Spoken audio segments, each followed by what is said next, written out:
Here's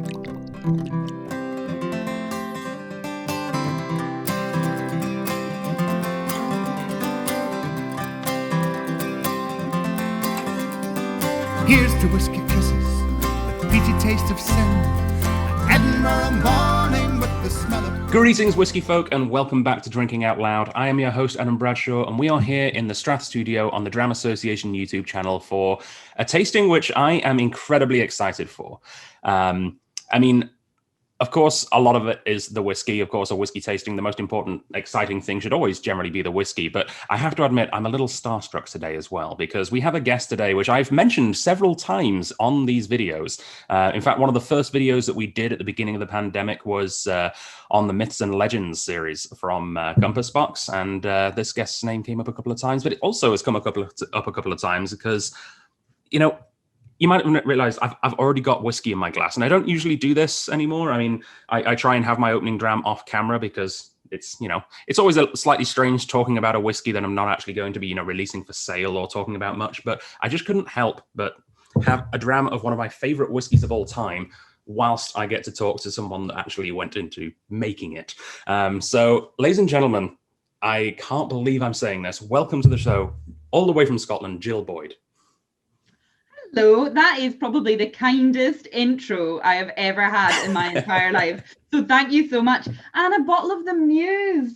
Somewhere, right. I was telling Adam just before we started that I've just moved house. So my whole house is a riot. But somewhere behind me in a box, probably not labelled whiskey, probably labelled miscellaneous, are 6 bottles of the Muse that I bought because it is by far and away my favourite project I ever worked on, because it's the very first time that I was let loose on making a whiskey from the start all the way through to the finish. And I got pretty much creative control of it from the beginning. And to be like a new young whiskey maker, and I say young as in young in whiskey making, not young as in like, I wish I was like some of these cool 23, 24-year-old whiskey blenders whose whole career is just going to be like, oh, do you remember that whiskey you made at 25? Like Kelsey McKechnie, who is going to be the new Brian Kinsman. I think she's 27. And she's just got like 50 years ahead of her of blending. I admittedly, I'm like 35, but getting the chance to make your own whiskey for the first time, it felt like being a kid in like a toy shop, and you just get to move everything and taste everything and put stuff together. It was incredible. And the Muse is I just love it. It's a beautiful dram, but it is amazing. Yeah. And it's probably not the first time, if it is in a box labeled miscellaneous, that it's been given that title as well, because I think a lot of liquor stores have trouble figuring out what section to put this in. Yes, that's very true, actually. Fortunately, mine will be in misc because I just won't have known what else. I couldn't have written whiskey. There comes a point where someone's like, you've got too many boxes of whiskey. And that's not like a humble brag. Most of them are like, they've got like 2 inches left in the bottom. I can't get rid of them because they're memories. But yeah, people usually put photographs in like boxes and look at them every 6 or 7 years. I find bottles of whiskey that I've half drunk and I'm like, I remember drinking that on my friend's stag do, or at a brilliant barbecue, or so-and-so's baby's christening. And I'm just like, for me, whiskey bottles are as much a photo of the past as an actual picture itself. So yeah. Absolutely. And I started getting into that little trend of, you do this for a living, so you probably wouldn't do it at home, but, making your own blend, especially doing the infinity bottle kind of concept for getting rid of a few heels, which is fun.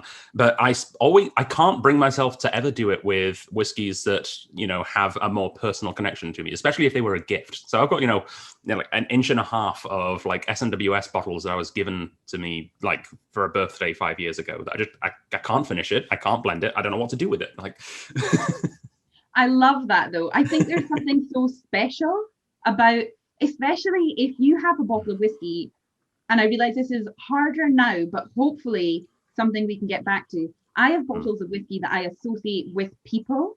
So there's this great thing of like, I'm going to drink, the first dram was with that person. And then I want the last dram of that bottle to be with that person as well. Unless, of course, they do not deserve it, in which case it will be mine.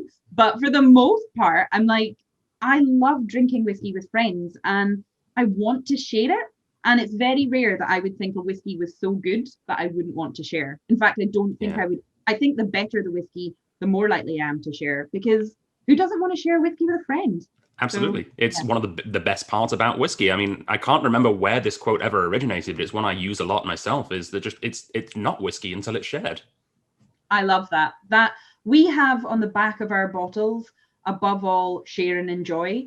And it's also in our main blending room in our offices in London. Mm-hmm. And every now and again, some like trendy kid will come round to be like, have you thought about rebranding? And I'm like, I think the most important thing above everything is sharing and enjoying. And it's the ethos of our company. We're all about getting together and just having a great time and sharing whiskey. And obviously it has been harder. 2020 was not a time to share and enjoy.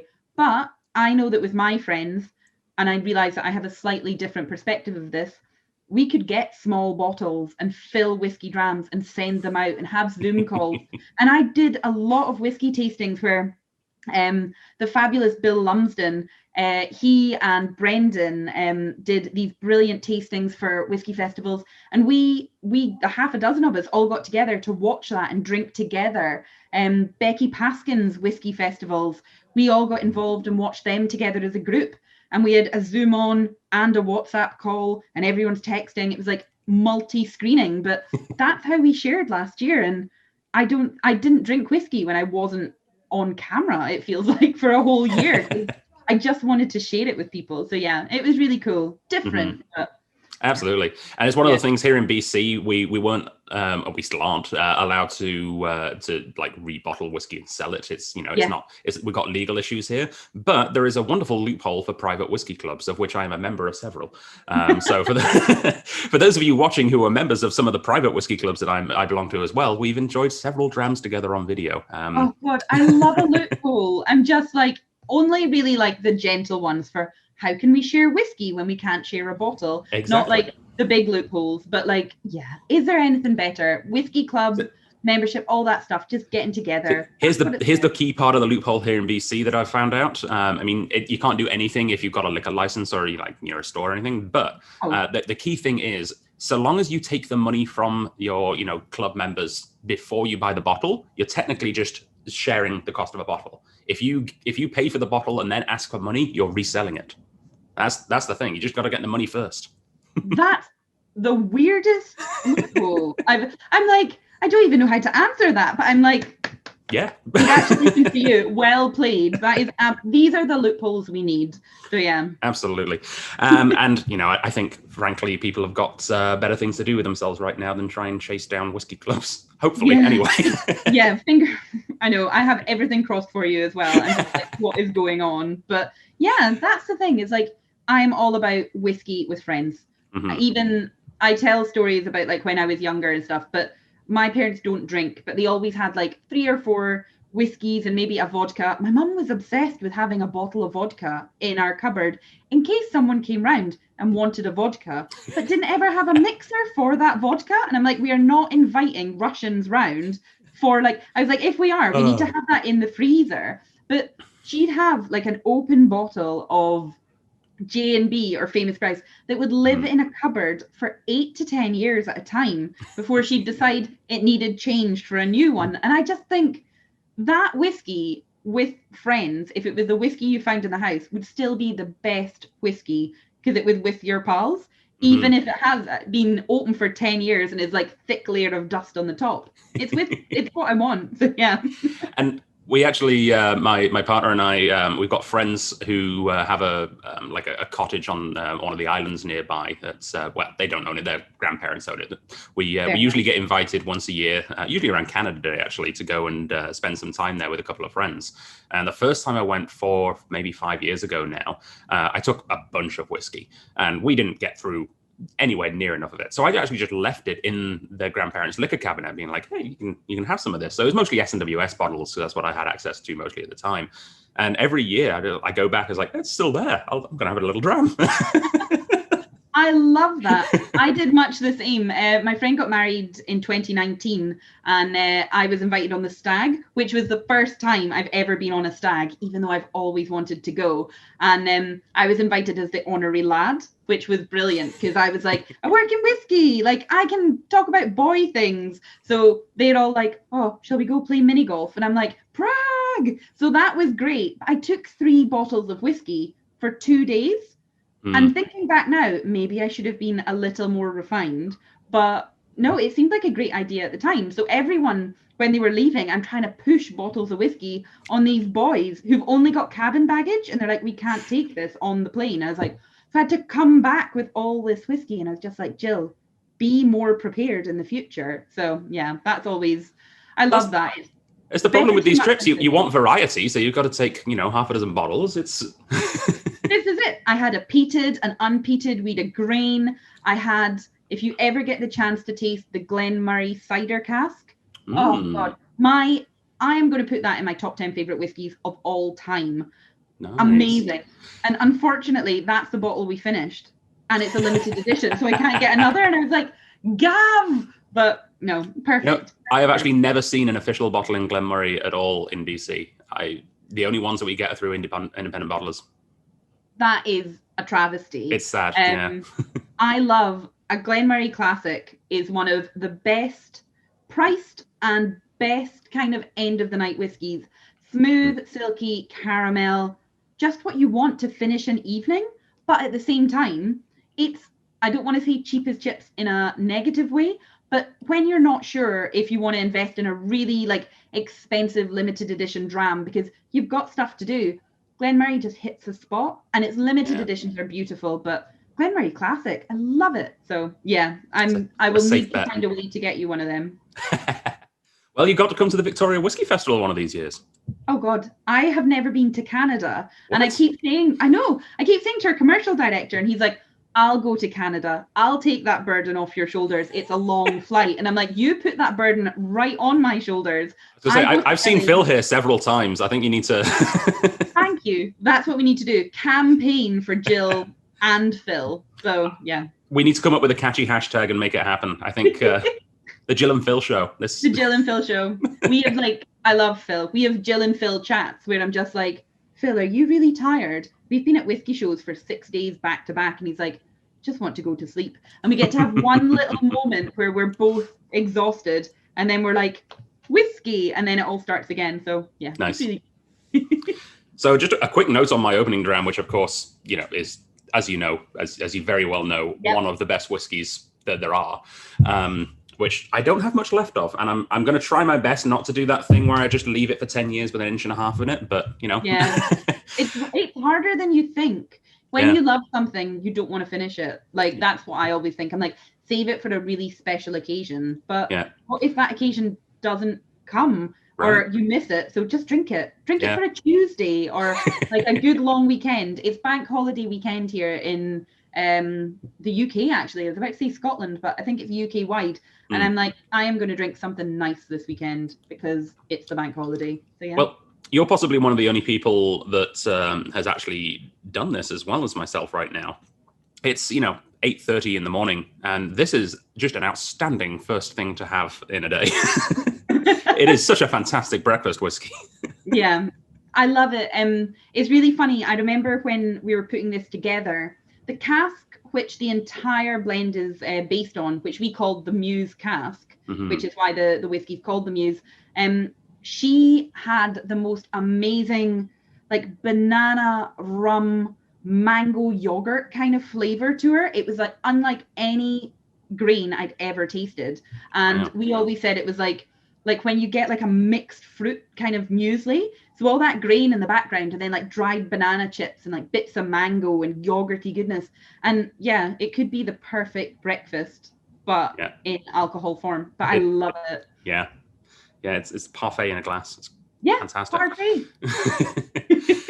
So yeah, I mean, I think this is a great introduction in general to a compass box tasting. I mean, the hedonism, of course, was the first thing that you do. And I think the whole idea of taking an ingredient like the grain whiskey part of a blend and really showcasing it is just such an amazing thing that you guys do. And the first whiskey of the proper lineup that we're going to look at today definitely does that as well. But before I mention that, I did just mention the Victoria Whisky Festival, and I do need to mention that this tasting is brought to you by the Victoria Whisky Festival 2021, the whiskey festival that never happened, unfortunately, of course. Well, I shouldn't say never happened. It didn't technically happen in person, but it's kind of happening in our living rooms, in our hearts, and on this YouTube channel somewhat, as we try and still share whiskey amongst friends and raise money for local charities. And if you're interested in raising money for local charities, well, some of the local whiskey clubs are actually able to taste along with some of the bottles that we're presenting here today, and the money that they are spending on tasting those is getting donated directly. But also, if you're not a member of those independent clubs, you can still donate directly through our own website, strathliquor.com, where you can purchase one of the 2021 Whiskey Festival Glencairns. They cost $10. All of the profits will go to charity. It's a different charity every month. And this month, I got recommended a charity which I've not come across before, and I really like the idea of this. It's called Backpack Buddies. And the whole idea is helping kids eat. So about 20% of children in BC actually live below the poverty line, which is something that I just learned and is terrifying.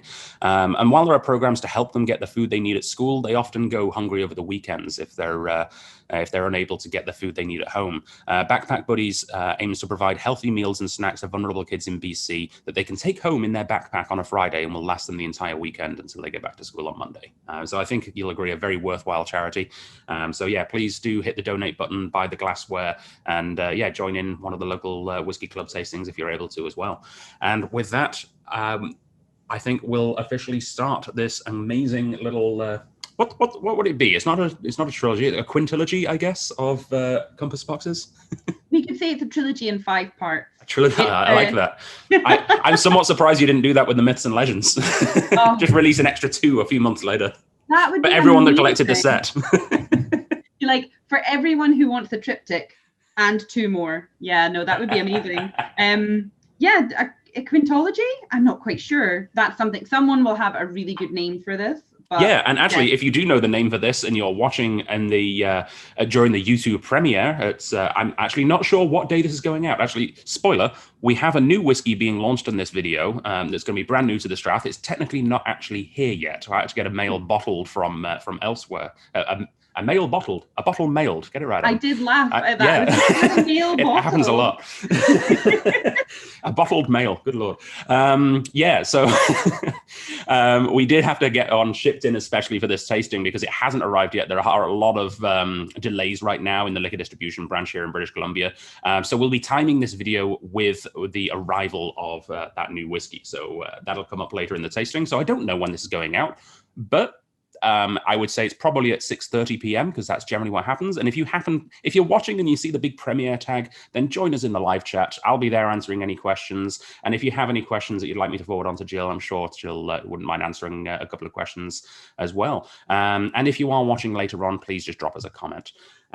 And one comment that I would love to see dropped in the little comment section today on YouTube is, what was your warm-up dram today?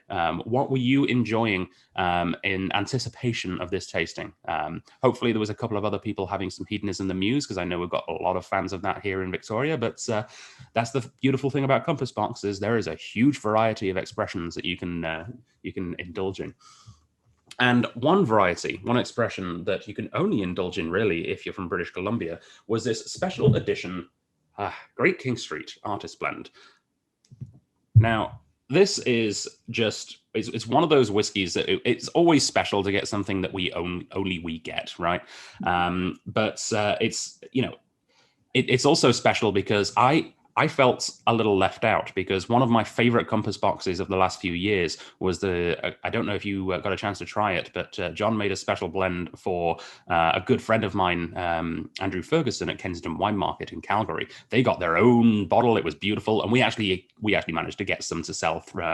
He let us have some as well that we could sell to our club members over here. So it's kind of nice having something that we can say, well, sorry, Andrew, it is exclusive. But from what I understand, it's a relatively common thing, having these special marrying cask editions of the Great King Street. Is correct? Yes. So it's not relatively common. I mean, I'd like to start by saying, if anyone has anywhere near the full number of Compass Box whiskies that we've ever made, I would love to know how many you have, because we did like a recce of like whiskies we produced in the office. And if I knock out the 1 bottle whiskey, so occasionally we'll do limited editions for a charity, so 1 bottle only is produced, but we have almost 100 different expressions. as limited edition and of our permanent range. And that's only counting Hedonism once. That's not every batch. Same with Peat Monster. So if anyone is getting anywhere near that 100, 110 mark, I would be fascinated to know what you have, because I think I'm doing fine. I look over at some of the whiskey I've unpacked and I'm like, where did you all come from? But then I remember I've got a tiny amount of the compass box that's been produced. And what I love is I love these Great King Street kind of special editions, because I just think they're different enough, but they're also really accessible. So you guys will obviously have one cask, which you picked. Andrew and I, Adam and I discussed this earlier. You guys had a French oak finished cask, which means that we take our original barrels, we swap out the flat heads, replace them with French oak toast. For Great King Street, we use a really, really heavy toast. We call it a burgundy toast, and it's actually something that we use that's very, very tannic and big and bold. It's rich and kind of almost burnt caramel. It just really infuses the whiskey with this big, heavy, tannic red wine flavor. And I think it's beautiful, because it's not red wine in the sense of fruit and kind of like juicy plum and cherry. It's that red wine where you have a Malbec and all the moisture is stripped from your mouth. And I love that. I think it's like one of these flavors that's just so quintessentially wine, but in a whiskey. And when we finished our Great King Street Artist Blend in these casks, it just adds another dimension. There's a fruitiness that comes from the wood that you don't get in the original kind of flavor of our Highland Malt Blend, but there's also this gorgeous tannic flavor, which just kind of lengthens the finish, and it's just, I love it. So yeah, I'm a huge fan of,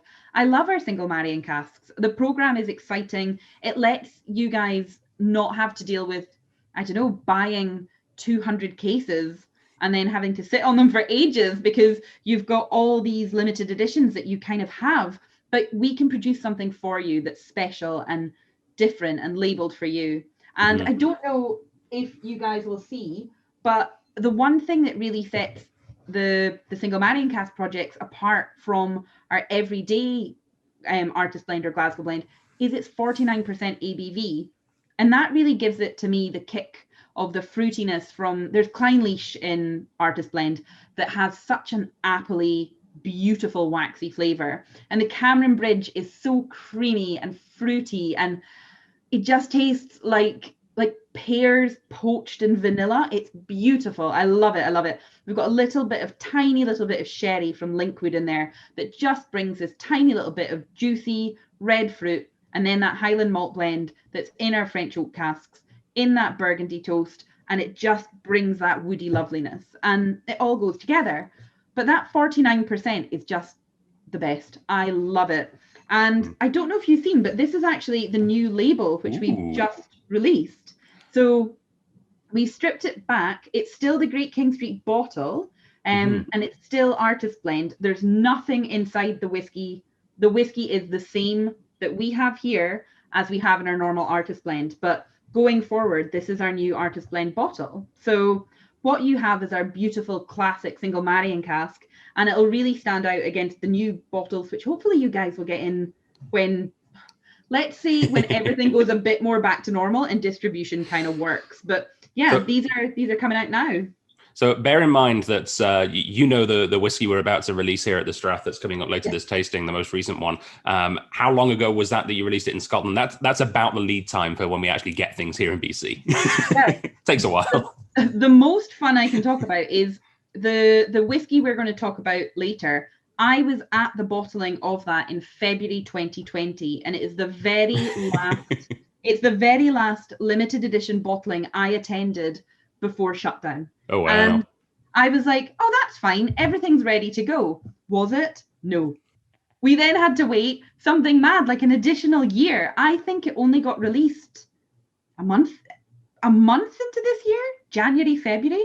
It's 3 months behind. Wow. I'm sure it's been out for 3 months. So that's probably changed things a little bit, because I'm pretty sure we're normally a lot further away from launch in BC here. We normally get it like a year later than you guys. A year later? Sometimes, holy moly. Someone's going to come in and correct me in the comments and say it was out in November, which is also completely feasible. But because I work very much on, I'm going to say something so corporate and I don't mean it, but front end whiskey, once it's in the bottle, I kind of don't really know what happens to it. And sometimes our commercial director, Phil, will be like, oh, this has been released. And I was like, but I was at that bottling 8 months ago. And he's like, yeah, and now it's for sale. And I was like, oh, I've told like 10 people about it. So yeah, I now try much harder not to talk about anything until I'm given like the thumbs up, because I'm like, oh God.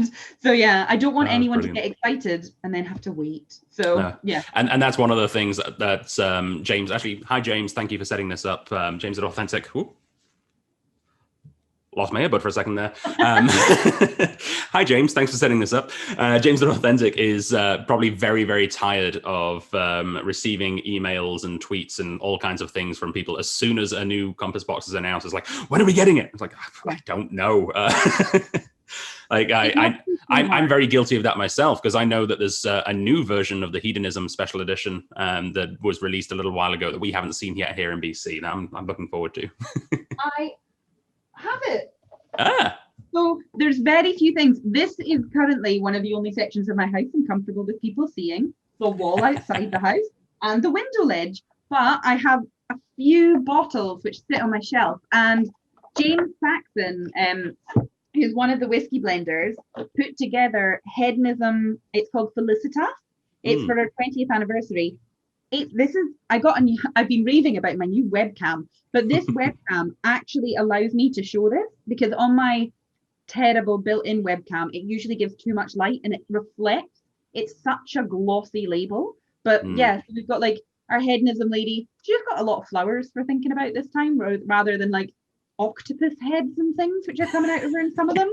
But yeah, so that was released just shy of a year ago. So yeah, that has taken a wee while to get to you guys. Oh, I'm impatient. I want stuff now when I want it. So that must be a nightmare. But yeah. Oh, I'm gonna let you pour. I'm gonna say it's time. It's the pause for the pop. And if you think that what was it, bottling males was a fun mix up. The amount of times I've accidentally said was it pork cock instead of cork pop? It's yeah. Lovely. I don't have the exact bottle because obviously it's very limited edition, and also, as I explained to Adam earlier, I am driving later. It's only 4:45 in the evening in the UK, and I have agreed to do some errands for both my friends and, more importantly, my mother, who will hold it against me if I say I got quite drunk, I can't do you a favour. So I am mainly nosing and discussing. But there is something about Artist Blend that only gets better the more the bottle is opened and the more we make it. There's a fruity beauty a fruity beautifulness to it that I just think is amazing. I love it. It's one of my drinks of the summer. It's perfect. Absolutely. I mean, drinks of the summer is a perfect note for it. Actually, funnily enough, I proclaimed the whiskey of the summer back in 2019, I think it was Compass Box the Circle, because it just tasted like apricots. Oh, yes. I love the tagline on that, which is like sunshine in a glass. But I was very much being slightly Southern Scottish. I grew up just outside Glasgow. I was like, it's like pure liquid sunshine. And they were like, we can't write pure liquid sunshine on a bottle. That's not accurate. And I'm like, oh God. But it is the imperial casks we used for that, which we will discuss later again. Just sing. They are so good. I loved it. Everything about it was perfect. Surely there's some kind of pun on sunshine on leaf you could have done, but I don't know. I don't think we even went that far. I think we were so excited because it was so good that we were just like, it's called The Circle, off we go. But yeah, we should have given it like a jazzy Proclaimer themed kind of tag. That would have been really good. And speaking of sunshine on leaf, we've got sunshine. You're up in Speyside right now, right? Yeah, up in Speyside. I know. It has rained continually. It is the 27th of May that this is being recorded, which will allow me to date this, because it has rained for 26 and a half days in May so far. So this is the first afternoon of dry weather, and it is beautiful. Yeah. I don't think I'm going to go outside though, because I don't trust it. I know as soon as I go outside, the sun will go, but I'm going to admire it from the kitchen door later. Just kind of stand and put a wee toe out, maybe. But it's gorgeous. Yeah.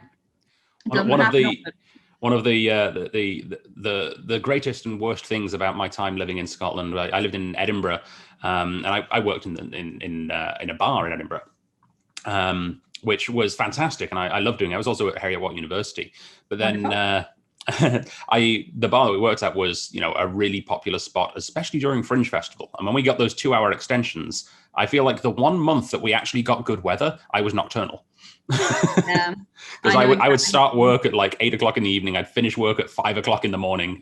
Oh, good Lord. I don't know how anyone is up. Like, I need to be in bed. I've become an old lady now. I think lockdown has made me, I wake up at 7, I start work at 8, I fall asleep on the sofa at like 9, and then I go to bed at like 10:30 at the latest. How do people go out anymore? Everyone keeps talking about going out to the pub, and I'm like, but in the evening, right? Not nighttime, maybe till 7. And they're like, no, we'll go out at 7. And I just think, that's impossible. Yeah. That's not a real time anymore. So yeah. I don't understand how I survived my time in Edinburgh. It was nuts. Like we used, like, especially during the festival, like even on work days and then during the nights off as well. Like our normal closing time was 2 o'clock, which was already stupidly late. We were a tiny little folk music pub called the Royal Oak on Infirmary Street, just near the Southbridge.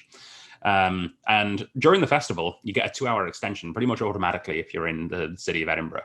So we'd finish at 4 o'clock. And one of the pubs down the road, the Scotsman, which was recently featured on the Avengers, funnily enough, love the Scotsman, great wee place. They chose to have their extension earlier.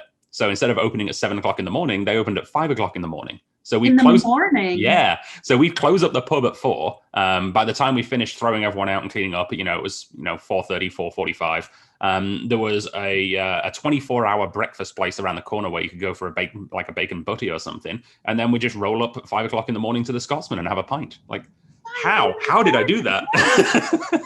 That is wild. I mean, I love it, but holy moly, there are times when I think, how did my university self make it? Like, yeah. I remember going out till 5 in the morning and still making 9 a.m. lectures and having time to sleep, shower, and get to the building I needed to go to. Who was I? Now I'm like, oh, it's 20 minutes up the road. It's too far. I won't do it. It's mad. Yeah. Well done. Well done, youngsters. There was one time, for some reason, the night bus going from the city over to Heriot-Watt, the last bus just didn't arrive. And I was like, I had an important class the next morning. I was like, oh God, what do I do? I just walked. And that was actually one of the best and worst things that happened to me, because, great exercise. I found out, it takes 2.5 hours or something to walk to Heriot-Watt. It was lovely. But on that walk, I discovered that for some reason, just nestled away in the Gorgie Dalry area, there's a 24-hour pie shop. And that broke me. You've just changed everything.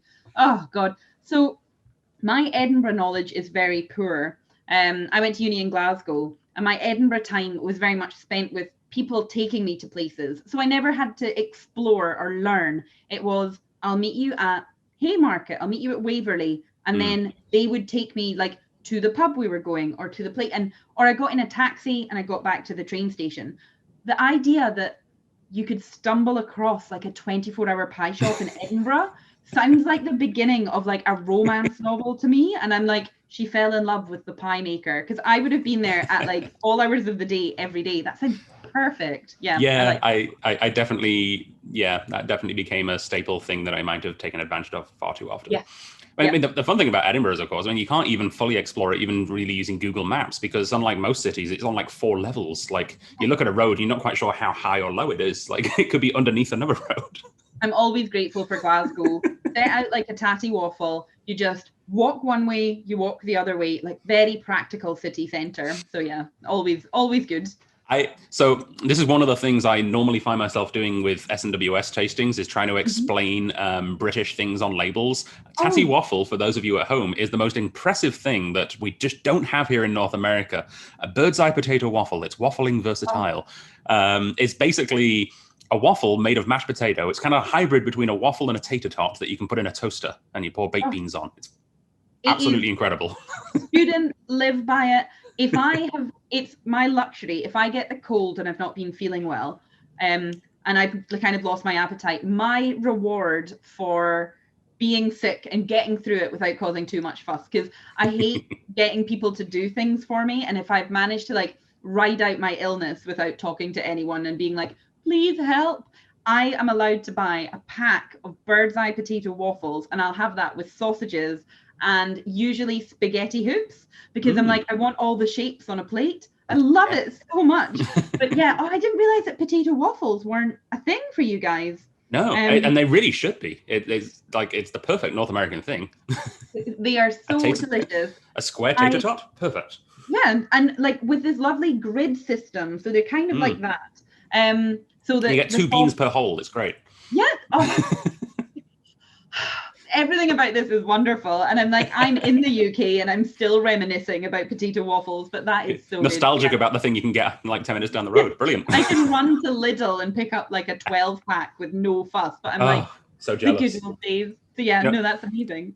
Going back to whiskey, and actually I'm getting some of the notes of this in this whiskey. One of the things that's we get quite a few British import stores that will bring in candies and things, but one of the things that I absolutely love and cannot get because it just doesn't make sense shipping wise is crunchy nut cornflakes. The fact that doesn't exist in North America is an absolute travesty, and I always love a whiskey that reminds me of a crunchy nut cornflake. Got that cereal flavor, the nuttiness, like the fatty kind of nut quality. I always think comes from that grain whiskey, and I'm not a big nut fan. There are many debates where I hear like pistachio versus cashew as like everyone's favorite nuts. I couldn't really care less what is anyone's favorite nut unless it's an almond, but then apparently I'm elitist because almonds aren't that nice. And I was like, oh no, I love an almond, but it's because I usually have a bag to feed the squirrels when I'm in London. I'll go to like one of the nice parks and me and the squirrels will sit and share almonds. So I get that fatty, creamy kind of note. But what is a crunchy nut cornflake nut? What is the nut that belongs? I believe it's a peanut. Oh no, monstrous. I will allow you the cereal note, but I will make you take back that peanut flavor. But yeah, that creamy nutness is definitely in it. But I mean, the whiskey is much more of a Brazil nut. If they did a special edition Brazil nut crunchy nut cornflake, which I don't know, you'd have to chop the Brazil nut pretty small to make it stick to a cornflake. But yeah. But could you imagine if they do it and you're not in the UK, so you don't get it, and your idea is co-opted? The things that I've seen that have happened in the UK since I've left that I'm just like slightly crying on the inside. I can't believe they did a limited edition Marmite that was made with Guinness yeast. I'm like, I have not seen that. But they're doing. Do you have Lynx over in Canada? Like Lynx body spray? Oh, yeah, it's called Axe here though. Okay, they've done in the UK Lynx with Marmite, so it's Marmite scented Lynx. I kid you not. If you after this, if you tell me where to post it, I will post you some Lynx and Marmite scented, and you can find out. Like the adverts for it were shocking. But yeah, Marmite is. I feel like the UK's gone off the deep end recently. Lynx body spray with Marmite is one thing, but I also saw that image where they were trying to advertise Weetabix with baked beans on it. That just feels wrong. They're trying to make it like a healthy breakfast toast, like Ryvita, but Weetabix. Yeah. And I'm like, no. And they're like, warm it up. And I'm like, I put hot milk on my Weetabix. I'm not putting, like a fry up on a Weetabix. It's not healthy. No. Yeah. Yeah, the bread is not the unhealthy bit that you need to swap out of a fry up, let's face it. Yes, that's very true. Beautiful. So yeah, this Great King Street Artist Blend limited edition. It is a very limited edition. There was only 198 ever made. And as far as I'm aware, we're completely out in the warehouse now here in BC. So we have the last few bottles available. We won't be able to get any more. But if you're interested in picking this up, we are featuring this again. This was actually featured. We actually did this as our opening dram when we did our Myths and Legends tasting about a year ago. Amazing. Which was awesome. So we have a little bit left now. everything that gets promoted on these videos automatically gets featured in our Dram Association Whiskey Club, and every member can get 10% off of this right now. Go to strathliquor.com. Normally the price is $103.39. Right now it's $93.05. And I have to make sure that you understand this is Canadian dollars, not British pounds. Yes, don't worry. I mean, to be honest, I've become such a bubble now because I work in whiskey, and because every now and again, someone will present to me a dram of whiskey, which after I've tasted it, they'll go, that bottle's worth £66,000. And I've just like swigged it. And I mean, this has only happened 2 or 3 times, but I'm like, are you sure that's pounds and not like dollars? And they're like, yes. £66,000. I got to try. You mean yen, right? That's. I know. I was like, what is real money? And I was like, pence? Is it? But yeah. So I kind of don't really understand how much whiskey costs anymore. I'm in a bubble. I feel like who is the woman from Arrested Development? Who's like, how much can a banana cost? $10. And I'm like, I don't know how much whiskey costs anymore because I'm surrounded by it. So I'm in this bubble of just whiskey's always there.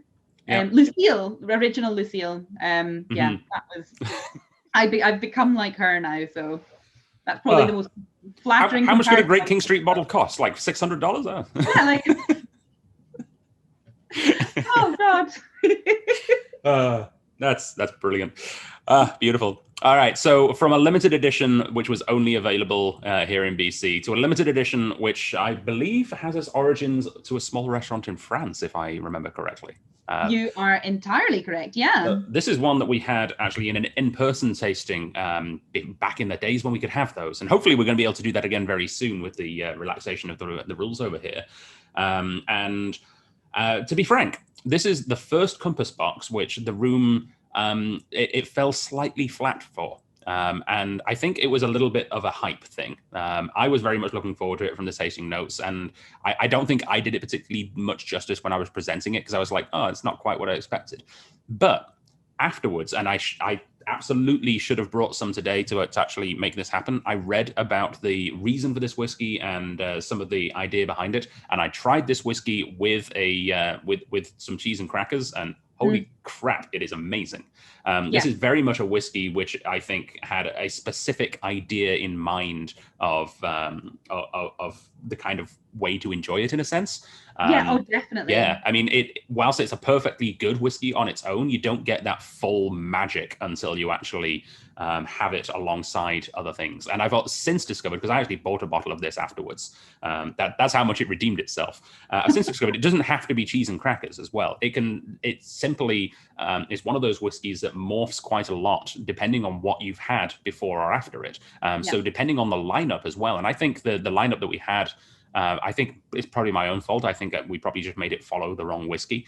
But yeah, I mean, I've now enjoyed it after several other whiskeys, and it is one of those things which I think, unfortunately, became slightly overlooked in the store because of that one tasting. And I'm here hopefully to try and set that right today, because it is absolutely gorgeous. Also, it has a bell. Oh, yes, it does have a bell. I was going to say, I think one of the things about Juveniles is it's a whiskey for eating after dinner. And it's really hard to put it in a lineup. You're completely right. So we have it, we have it in Paris in the little restaurant. When I was there, the one time I got to go to Paris with the company, we ate at Juveniles, and they serve the whiskey with a kind of cold rice pudding and a really decadently salted caramel sauce. Oh, wow. It is wonderful. I can't even explain how good. And I mean, the food is that quintessentially French gorgeousness. Mm-hmm. And then you've got this rice pudding and caramel sauce to finish. And the salt of this sauce cuts through all the sweetness in the whiskey and just kind of brings out the kind of lighter, sweeter notes. It's really, really special. But the entire ethos of it is light, sweet, easy to drink, fun to have with friends. And that's kind of where we sit with that. So yeah. Yeah, perfect. I also very much enjoy the presentation is really cool. The fact that it comes wrapped in the specially printed paper. The bell is mad. Where did that come from? So this is the 4th version of juveniles we've ever released. We started producing them. I think it was John will probably put his head in his hands, but I think it was 2004 that we made the first one. But I can fact check that, and we can update it in the comments. But we've released it every few years just to kind of have a whiskey for juveniles, and they looked to kind of update the design while keeping this little jester who lives right in the center, and he's got little bells on his feet. And Stranger were like, it's a French restaurant, it's famous for wine. Wine is famous for wine. Why don't we look to kind of have a wine bottle to kind of echo the roots of the restaurant?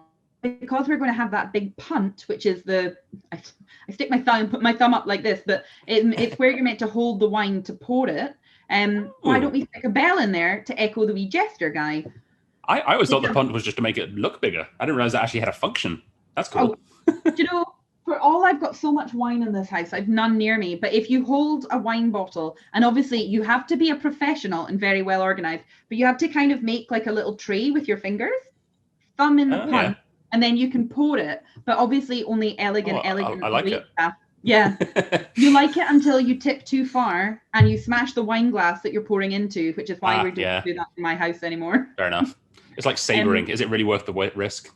I would rather just pour it. I drink all my wine out of tumblers now because I'm too clumsy to deal with nice wine glasses. If I'm not sitting at a fancy table, I just have like a tumbler. So yeah, that's the best thing about Glencairn glasses is that they're hardy. You know, that big thick base. When we're doing our like in-person tastings, we just use like ISO glasses, kind of like Copitas, and we consider it unlucky if at a tasting we break less than 2 glasses. That seems very reasonable. Like IKEA wine glasses bounce. I'm all for them, but I live 200 miles from the nearest IKEA. I don't have time for that. What I do have time for are cheap glass anythings that I can pour the alcohol I want to drink into and then drink from them. I'm also notorious. I do tastings at like 2-3 o'clock in the morning in the UK for California and for yourselves sometimes, where they're live tasting. And I usually have a mug of tea to kind of keep me going. And I say, I'm not going to have a whiskey. And then I'm halfway through and I love what I'm drinking and talking about. So I just end up putting a bit of whiskey in my now empty teacup. And people are like, your tea's lasted ages. And I'm like, it's whiskey now. I get to feel quite cheeky because it's daft. But whiskey is delicious, however you want it. But juveniles is special and infuriating because of that bell. It rang out through the office for months during production. And it would be left at the end of my desk. So visitors would come and go, ding, ding, ding, ding, ding. Yeah.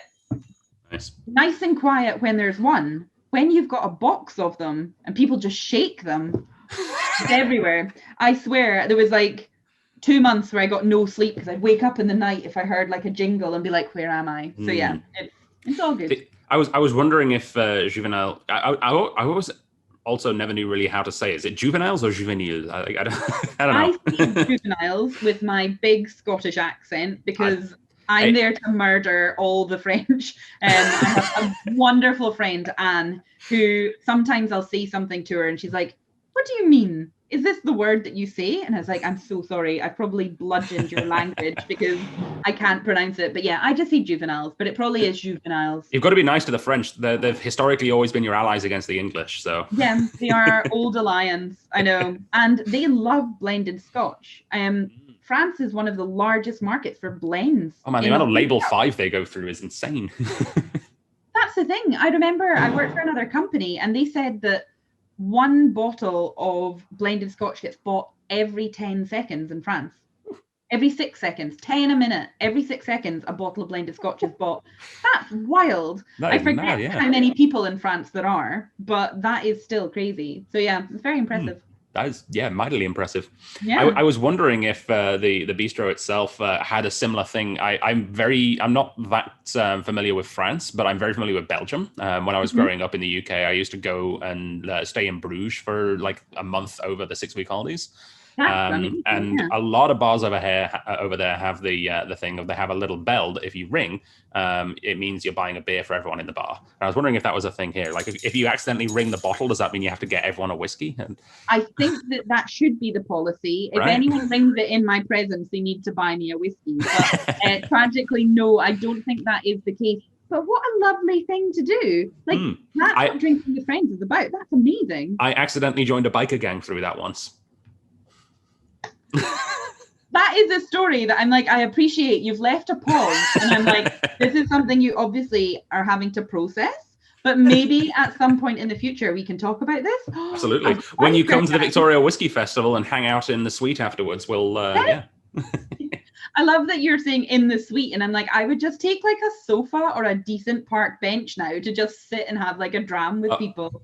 After enough years of doing the pop-up store in the festivals at a bigger hotel down the road, we do a pop-up store every year. And we used to just, pile everything into a van and bring it back at the end of the day and everything. In 2019, we finally persuaded our owners of our store to cough up the money to actually do a suite at the hotel during the festival. So we could store all the whiskey up there and also have like after parties. Oh, it was the best. That sounds amazing.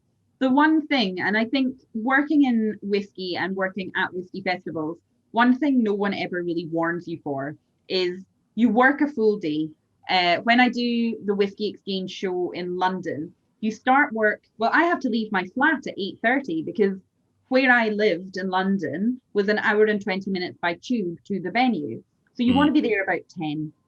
The event starts at 11. You want an hour to set up, find someone who knows where the bacon rolls and the cups of tea are. Try and eat as much and drink as much as you can, and like hoard food in your little table so that you can like peckishly like snack through the day. But then everyone leaves at 6.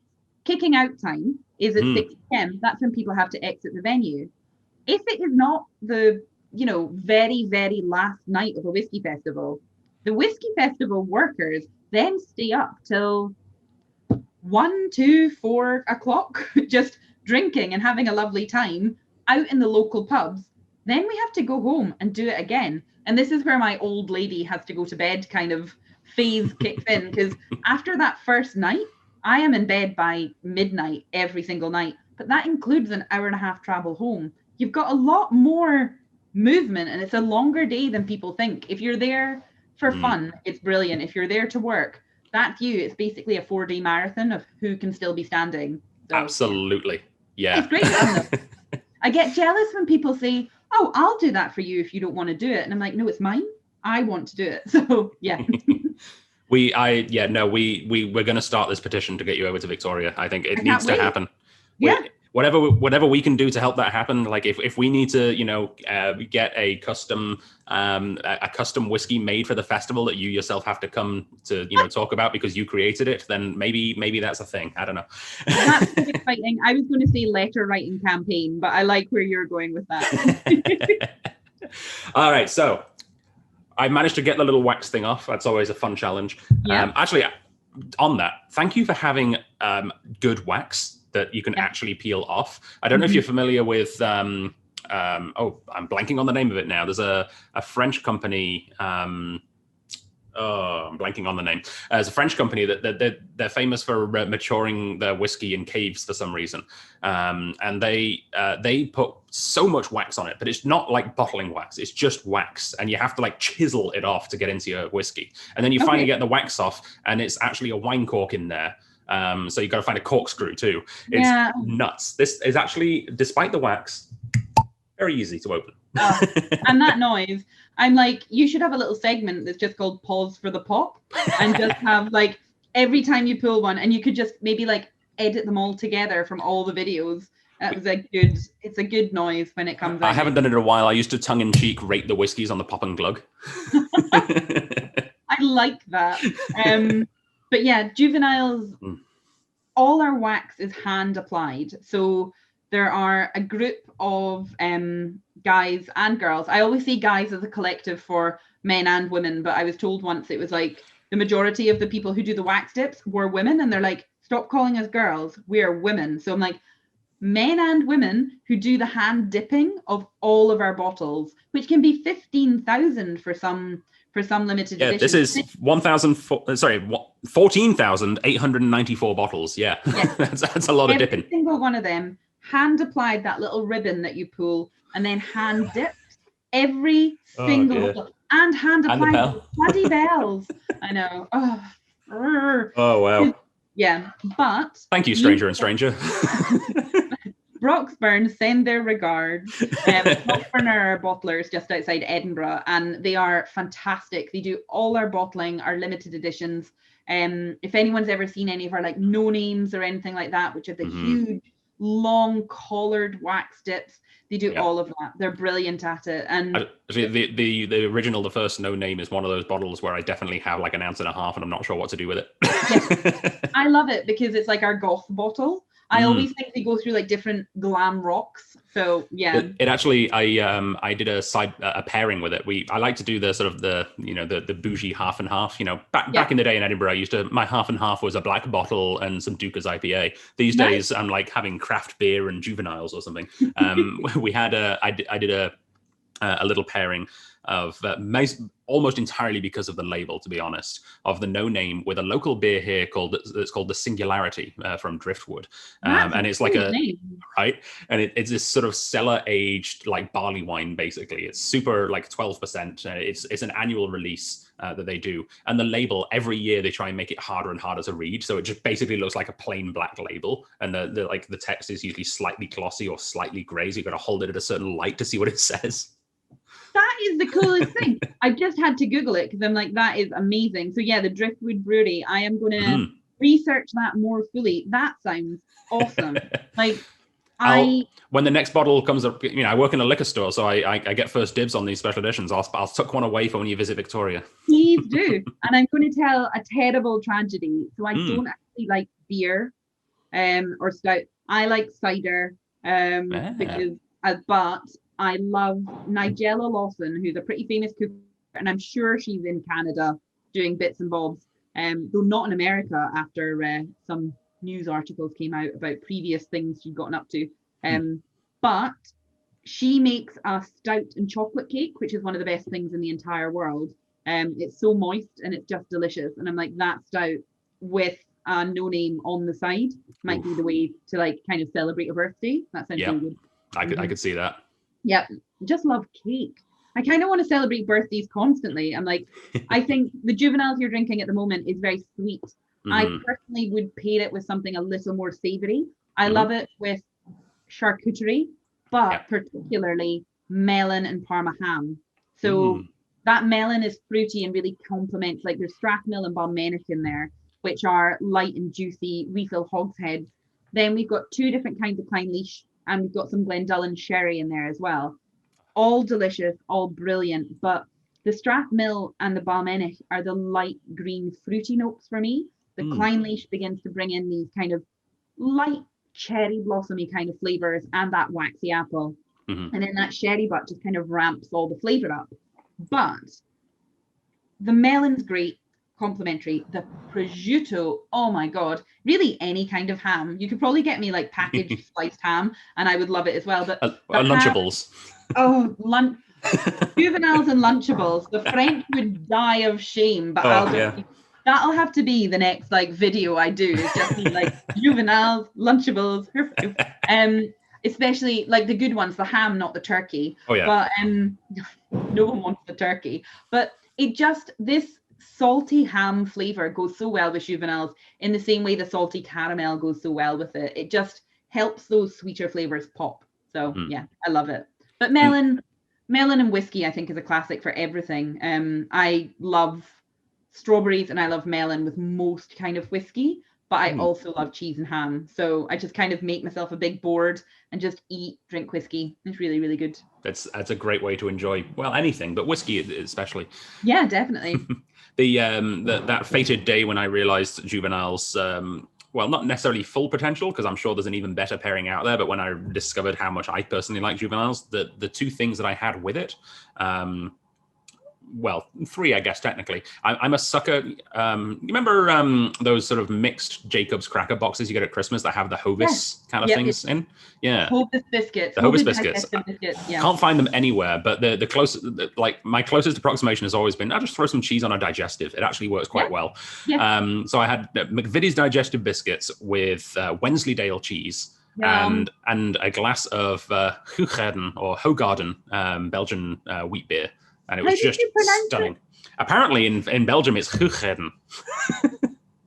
I feel like that's, if you said it, maybe what I'll do is when this is put onto the YouTube, I will just clip that and then practice over and over again, because I've got that kind of noise. Scotland is full of words which end with a, but at the same time, I've never heard that before.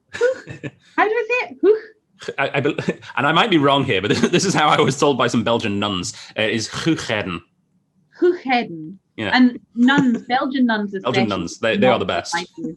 Belgian nuns with Belgian buns could be my favourite thing in the whole world. It sounds like an SNWS bottle.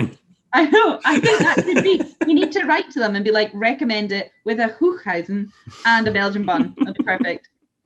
But yeah, I think juveniles are just delicious. I love it. It's special and drinkable, and it's one of those, every time we make a limited edition, I'm sad it's a limited edition, because I don't want to finish my bottle. Because once it's done, it's done. I work a lot. I tried for a little while to like learn all the Scottish skills. So I learned kilt making at one point. I still do make kilts actually. And I'm sitting looking at a kilt which is right next to the computer here, which I need to fix, and it's been hanging on my lamp for over a year and a half now, so that I repair it, but I just can't be bothered. So you realize that means that you have to create a compass box tartan. Oh, I would love that. Like seriously, I love craft, and I think the reason I love whiskey is because it's a traditional craft, and kilt making is much the same. And I learned from an amazing woman, Paula Duncan's been making kilts like her whole life, and she taught me how to make kilts, and she's fastidious about them in the same way that people go mad about whiskey. But the one thing I've learned about whiskey that is so similar with kilt making is I never want to use what I have. So when I get something I love, a beautiful tartan, a delicious cask, I don't want to blend that, because then I don't have it anymore. I don't want to cut my material, because then it's gone. And yeah, that's why there are boxes and boxes over there full of just tartan to be made and like whiskies to be drunk, because once they're gone, I can't get them back. So yeah. Isn't life that much more beautiful because it is fleeting? Oh God, yes. But at the same time, I still want another one of those whiskeys. Right? I know, right? It's funny because it's like, that's what I'm saying about like good memory whiskeys. I mean, I'm not saying I want my 10-year-old J&B bottle that's been open forever, but like that beautiful Glenmurray cider cask, you can't get it anymore. It was a limited edition. They'll not make it again. And that's some of my favorite memories of ever being out with friends.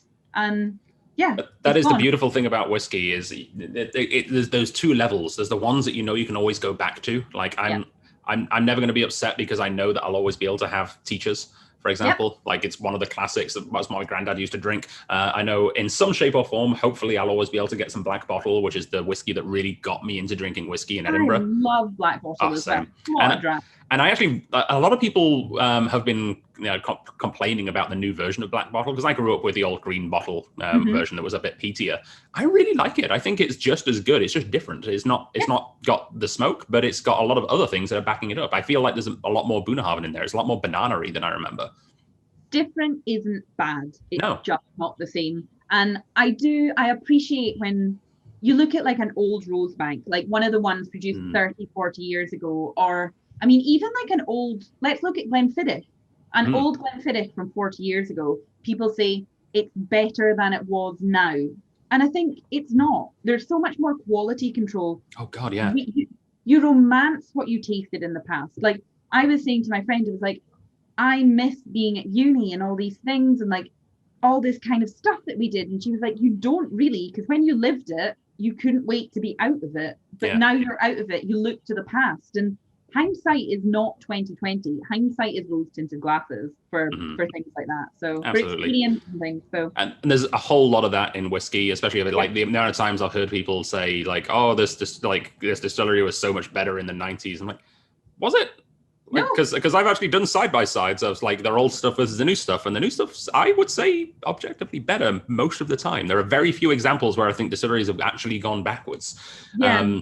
But I think the biggest thing is that, and they do have a point, we do miss the prices. I wasn't into whiskey at the time when it was, and I don't mean cheap, but I wasn't into whiskey when it was something you could buy a limited edition of and still be able to afford to eat that month. So I can't, this is where, again, I talk about my how much is a banana, $10 kind of situation, because genuinely, I've only known limited edition whiskies to be in the £500, £600, £700 starting mark. There was a Kalila 35-year-old that was a Diageo limited release.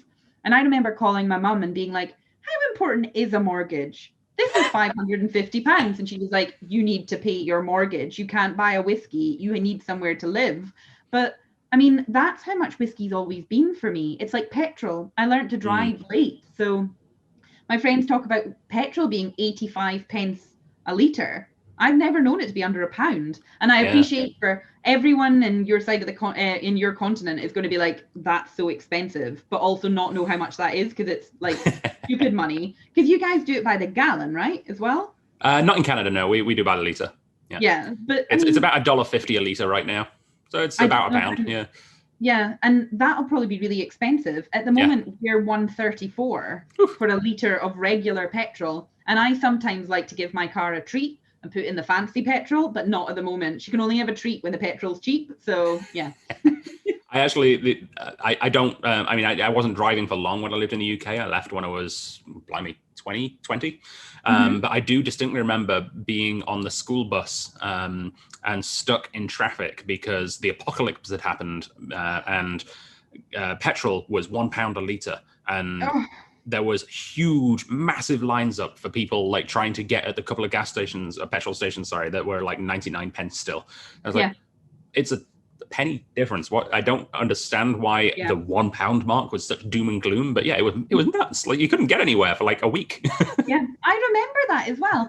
And I remember if you want to be a successful supermarket chain and you want like lots of business here, what you do is you say spend £50 in store, get 5 pence off per litre, and people go nuts for it. Mums go crazy. They love a 5 pence off a litre deal, even though when you tell them that's only saved them like £1.80 off their entire like tank of petrol, they don't really care. They're just so excited. It's amazing. Morrisons know what they're doing. They do. Speaking of Morrisons, like that's one of the things I was very confused with recently is a fellow blending house that you're probably familiar with that used to be called Morrison Mackay and now just called Morrisons. I'm like, everyone's going to think they're the supermarket brand, aren't they?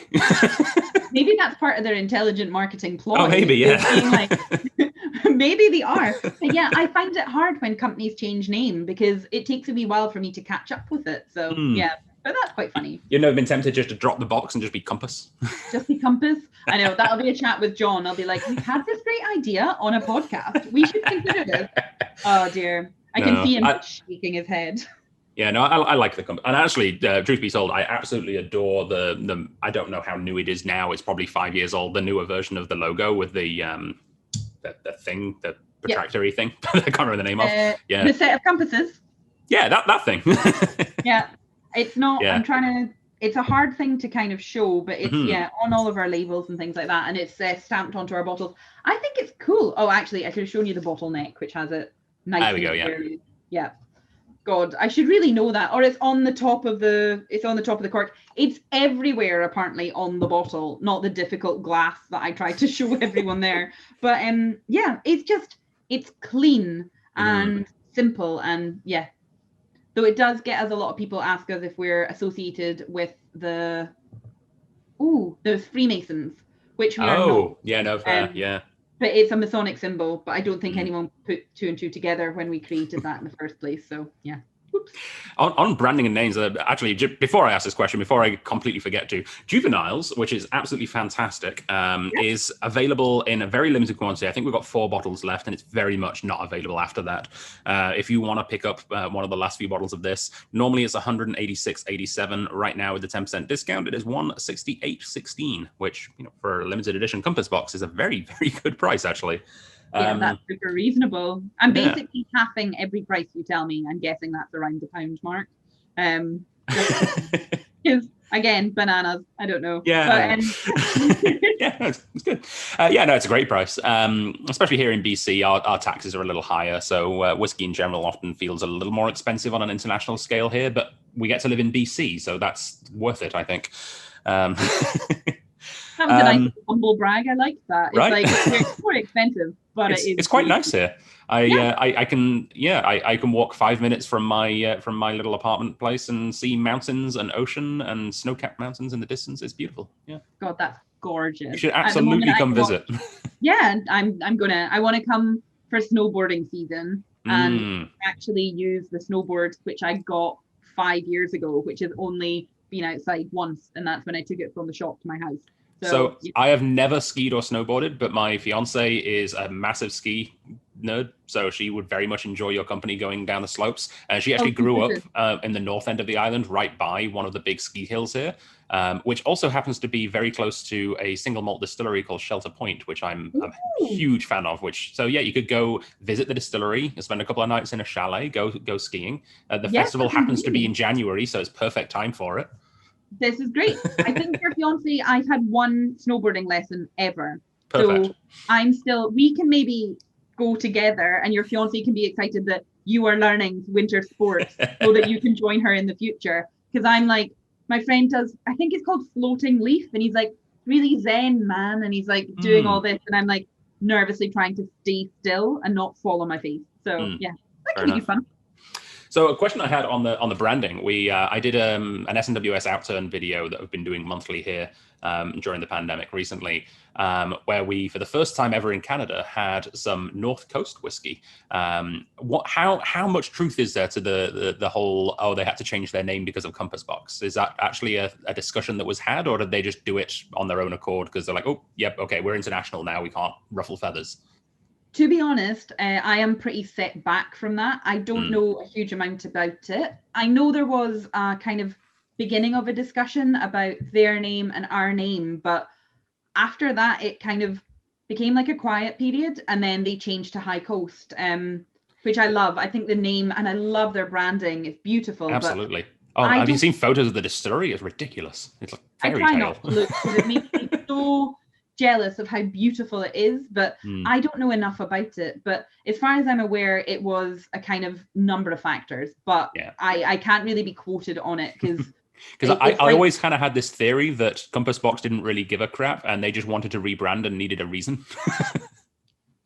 Again, hands up, I genuinely, I don't want to say anything if there's anyone who does know. I mean, there obviously are people who know exactly what happened. All I know is the name change happened, and it's like our new labels and stuff like that. It's a beautiful whiskey made by an amazing distillery. So I'm glad that they still can produce something so exceptional. Absolutely. And that brings me to another question that I know that it's probably already been asked in the live chat. So I'm going to ask it myself, because this is one of the most common questions I get regarding Compass Box, and I haven't seen it actually been asked to anyone yet, is with the growing trend that we've been seeing from a lot of other companies like Beam Suntory, have you guys considered doing like world whiskey blends, stretching your limbs outside of Scotland? Well, I mean, I suppose we could consider ourselves as having done that, because we produced a whiskey blend. Oh God, I'm not allowed to call it a whiskey. With the Armagnac, wasn't it? Oh no, Calvados. With Calvados, we did Affinity. I did have a bottle, but I think I drank it. And it was one of the ones that sat out, and I was like, I can show it, and I don't think I can. But Affinity, so we did that Calvados and whiskey blend.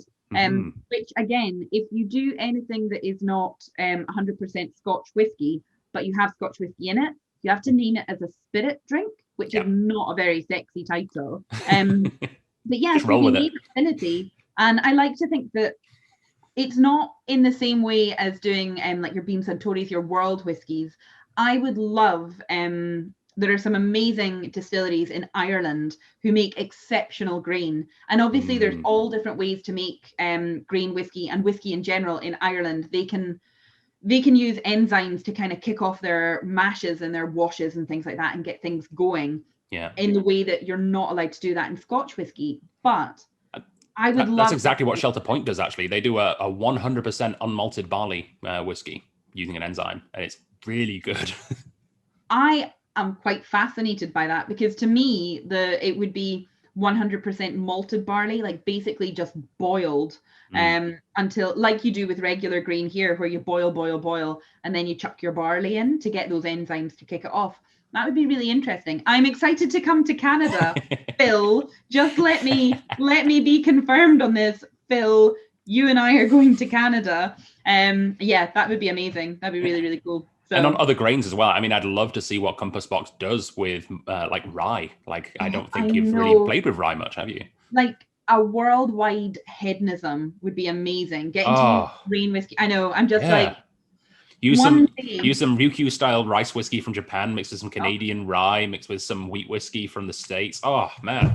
At some point, but we might need to make this another podcast, because I appreciate how long we've been chatting so far. But we might need to have a talk about what is Canadian whiskey. I love this rule that you can just plonk, is it 12.5% of whatever you fancy in at the end? Oh, it's 1/11. So it's 9.09. Yeah. 9.09. I love that, because I love like port finished whiskey, and I'm like, why not just make a whiskey and add 9% port? It was an amazing whiskey which had now been discontinued, which I'm hoping they're going to bring back, seeing as the man who shall not be named has made them quite popular recently. Alberta Premium did something called the Dark Horse, which was 91% rye, which was 100% rye from that's column distilled in Alberta. And then they mixed it with 8% bourbon from the States, and then 1% sherry.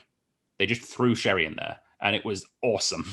I love that. But I love, like, Canadian whiskey has this like stretchy, flexible, like kind of, we're going to make whiskey, but we're also going to let you do what you want to create, like within a parameter. I like that it's 1/11, but they're like, let's make something and let's go mad about it. That's so cool. Yeah. My friend Leon Webb, who's one of the distillers up at Shelter Point, he actually he studied at Heriot-Watt. He also went to he did his training at Edredour, and he was involved with the Isle of Harris with their gin and things as well.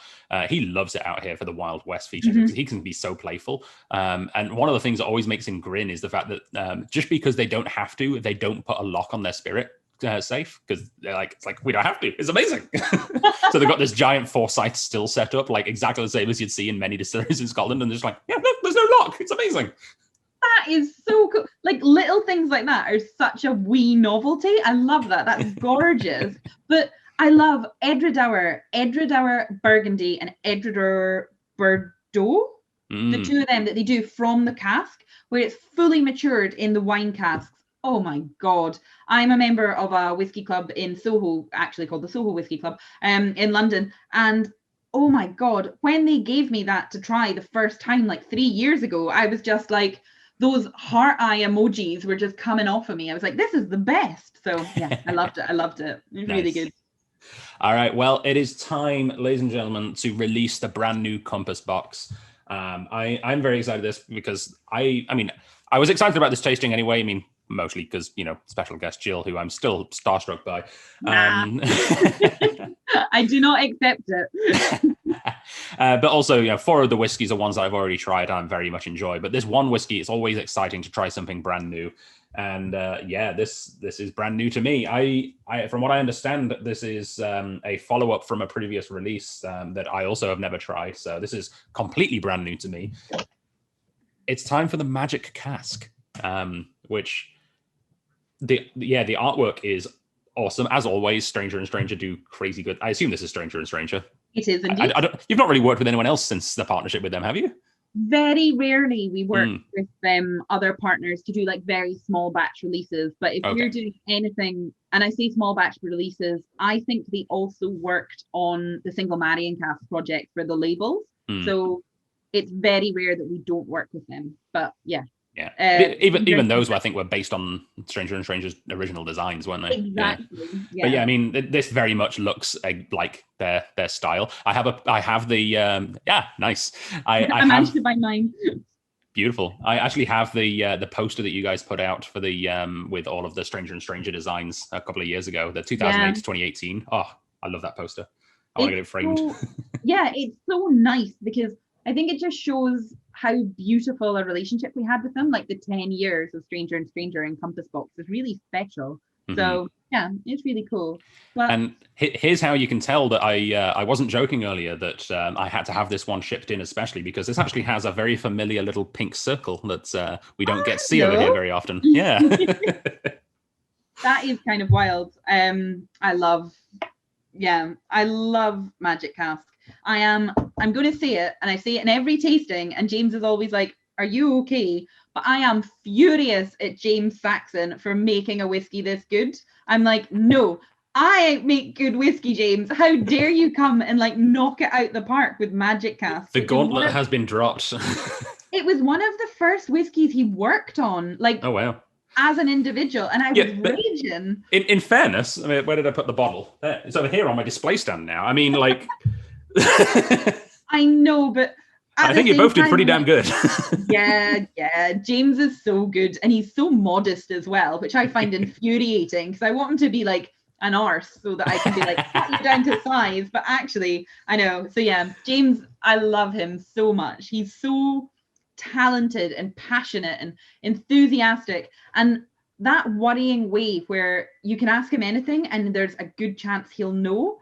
I love whiskey, but when I finish work, I might go and have a little read of some papers. So I did a lot of science at uni. I studied biochemistry, so I'm interested in the kind of papers and all that kind of stuff of how whiskey comes from not alcohol to alcohol and where the flavors come from. James will like sit down and read like the memoirs of some guy who drank whiskey in like 1952. He'll be like, I found his diaries, so I just read them. And I think, where do you find the time, James, to be so dedicated and so good? But he's he's the best. So yeah. I very much recommend that when you come to the Victoria Whiskey Festival, you sit in on a tasting. It happens every year, so I assume he'll be back for basically until the end of time with Dr. Don Livermore from Wisers, because he's very geeky on the chemical side of things. I actually have just on the wall over there. It's probably a thing over in Scotland as well. The whole flavor wheel thing of describing different flavors you can get.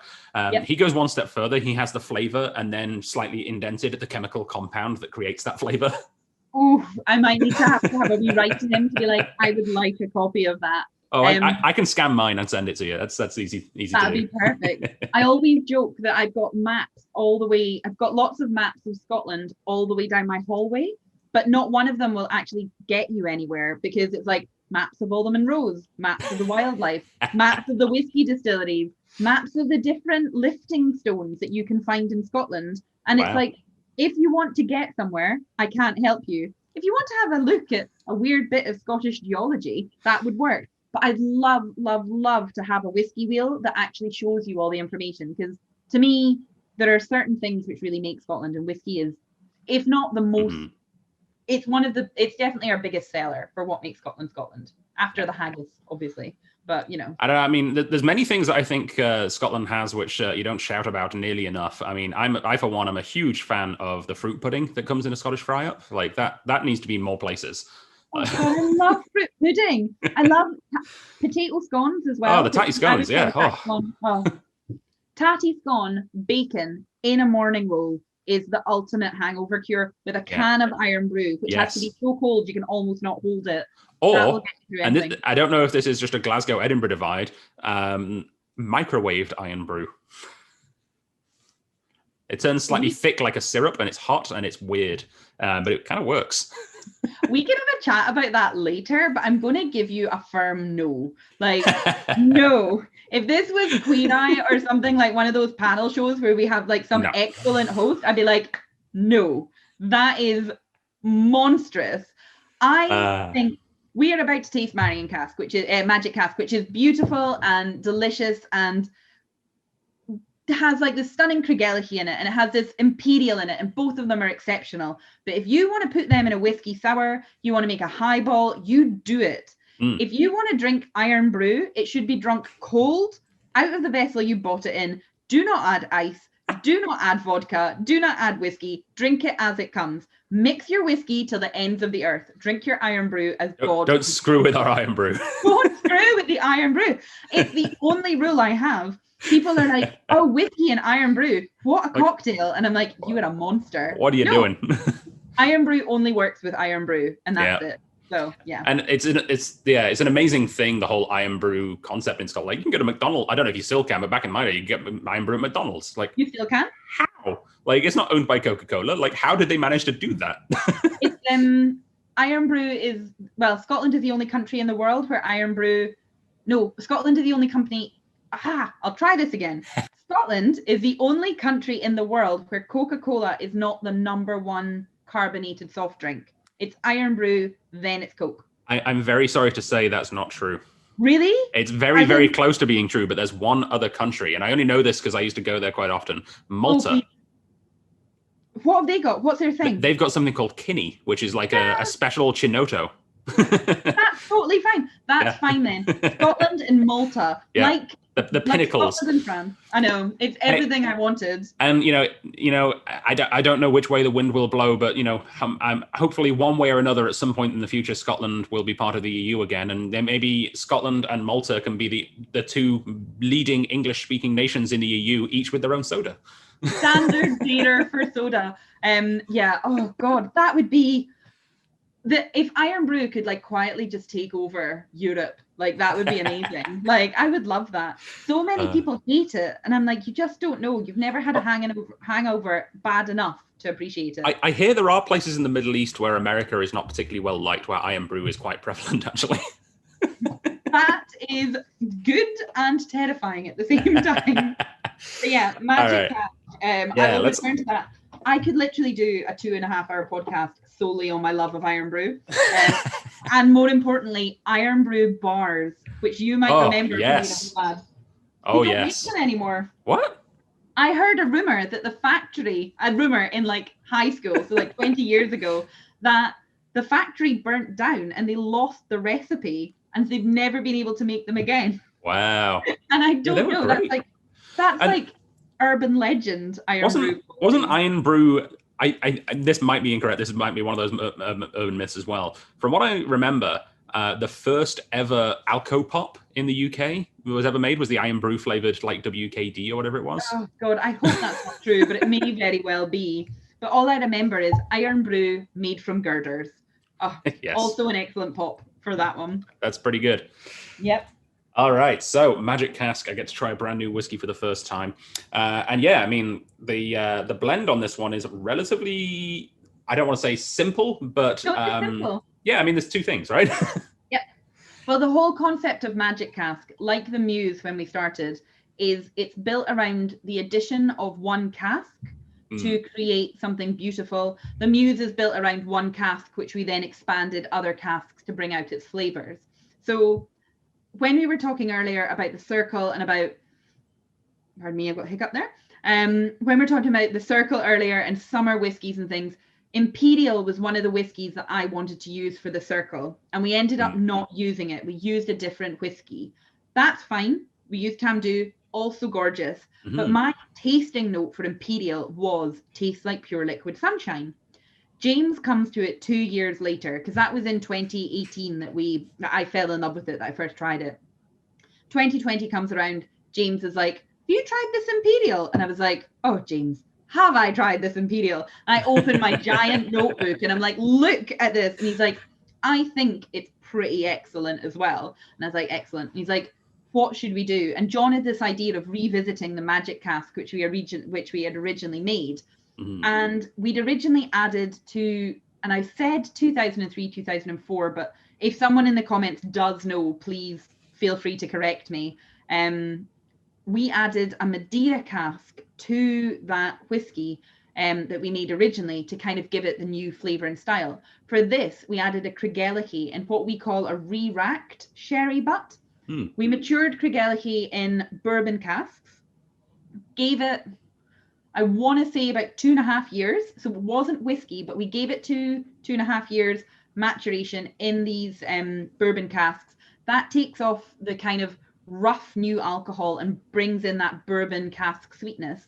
We then fill it into sherry butts for just over a year, and then it begins to take all this sherry flavor on. So we've got the sweetness of the bourbon and the fruity gorgeousness of that sherry. Nice. Then we add it into Magic Cask. We add it into the Imperial to create Magic Cask. We only added one cask. I think actually on the back of the label, it tells you which one. Yeah, sherry butt number 2. But it's just gorgeous. And it helps that Imperial pop because it's got this fresh, I think the Imperial has like a candied, appley, fruity kind of note to it, which is gorgeous. And then that kind of like sunshine on hot green grass. And then the Craigellachie is quite earthy and has that red, like kind of red, blossomy, rich, plummy kind of note, which helps kind of lift those earthy tones from the Imperial. And I think it's gorgeous. I must say, it smells amazing. I haven't got in for a sip yet. I just want to mention, I love the absolute trolling of saying single malt made near the town of Aberlour. Oh yeah, some distilleries, obviously it's all you never want to really annoy anyone, and it's not a troll, but it is respecting the boundaries of distilleries and other companies.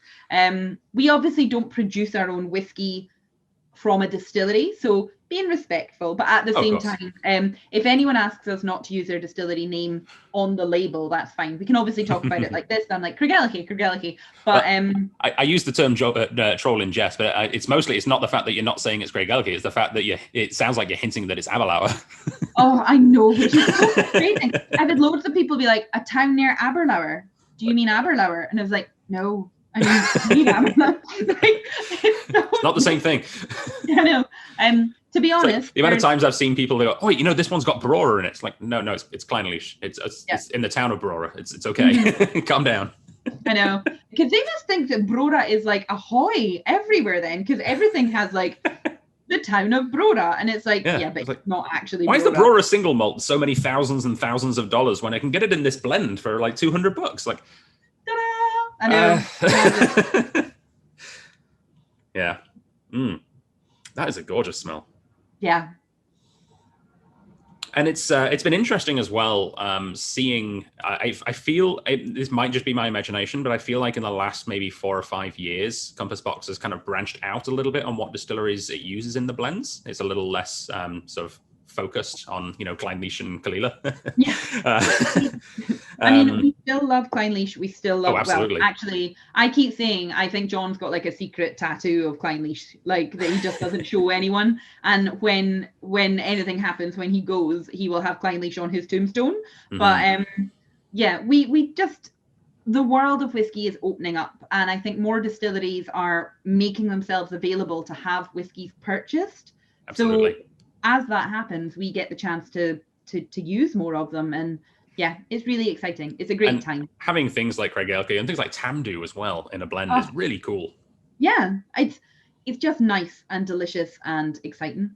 Yeah, we're really, really fortunate. Oh, wow. That is quite something, isn't it? Yeah, it's so good. It's like candied fruit. It's exactly, candied fruit, exactly. It's got that sort of dried papaya kind of note.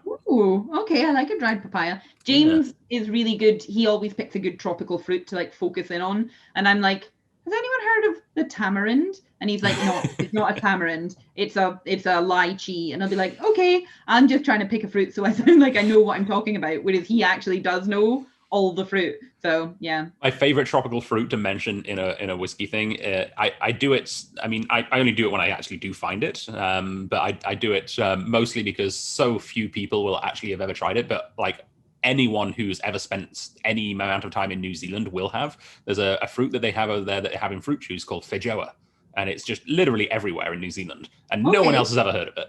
No, never. That's a great name as well, feijoa. I'm learning all the words today. I'm learning like all the things. I'm reminiscing about potato waffles, which I'm now really thinking that's what I'm going to have for dinner. Like, this has been a really, really good podcast because I'm just like, I'm hungry, not too hungry. Like, what are you going to do later? Eating the Joa and potato waffles. Perfect. Yeah. It works. But yeah, Magic Cask I love it. It's beautiful and it's magic. Different. It is magic. It's playful as well. It feels like it's not trying to be too full of itself, I guess. Yeah. It's not. It doesn't taste pompous, if you can really put a taste on the word pompous. I know exactly what you mean, though. We make a lot of whiskies. The very, very first whiskey I ever worked on for Compass Box was the 2017 release of Double Single, which is a whiskey that has 1 grain and 1 malt. So again, it's this simple style of whiskey. It's actually more difficult, I think, to balance 2 flavors. This is a double single. Well, this would be a single because it's 2 single malts. Oh, sorry. Oh, yes. My apologies. For some reason, I always think that Imperial is a grain distillery, and I don't know why.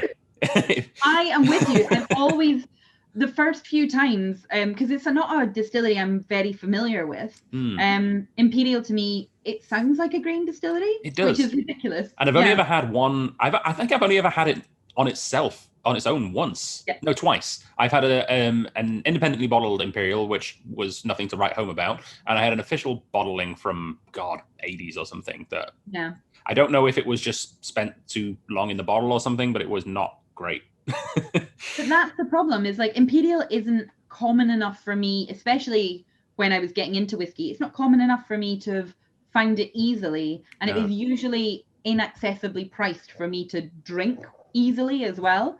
Occasionally you get an Imperial that was a special edition bottling that someone would buy you a dram of to try, because you'd say you'd never tried Imperial and they'd be like, you've got to try this one. But yeah, it sounds like a grain distillery to me. But and I think that was my mistake. I've never been offered a dram of Imperial. I've just seen it a couple of places and decided to go for it. I think I need for someone to go try this Imperial, and then I'll probably very much be like, ooh, cool.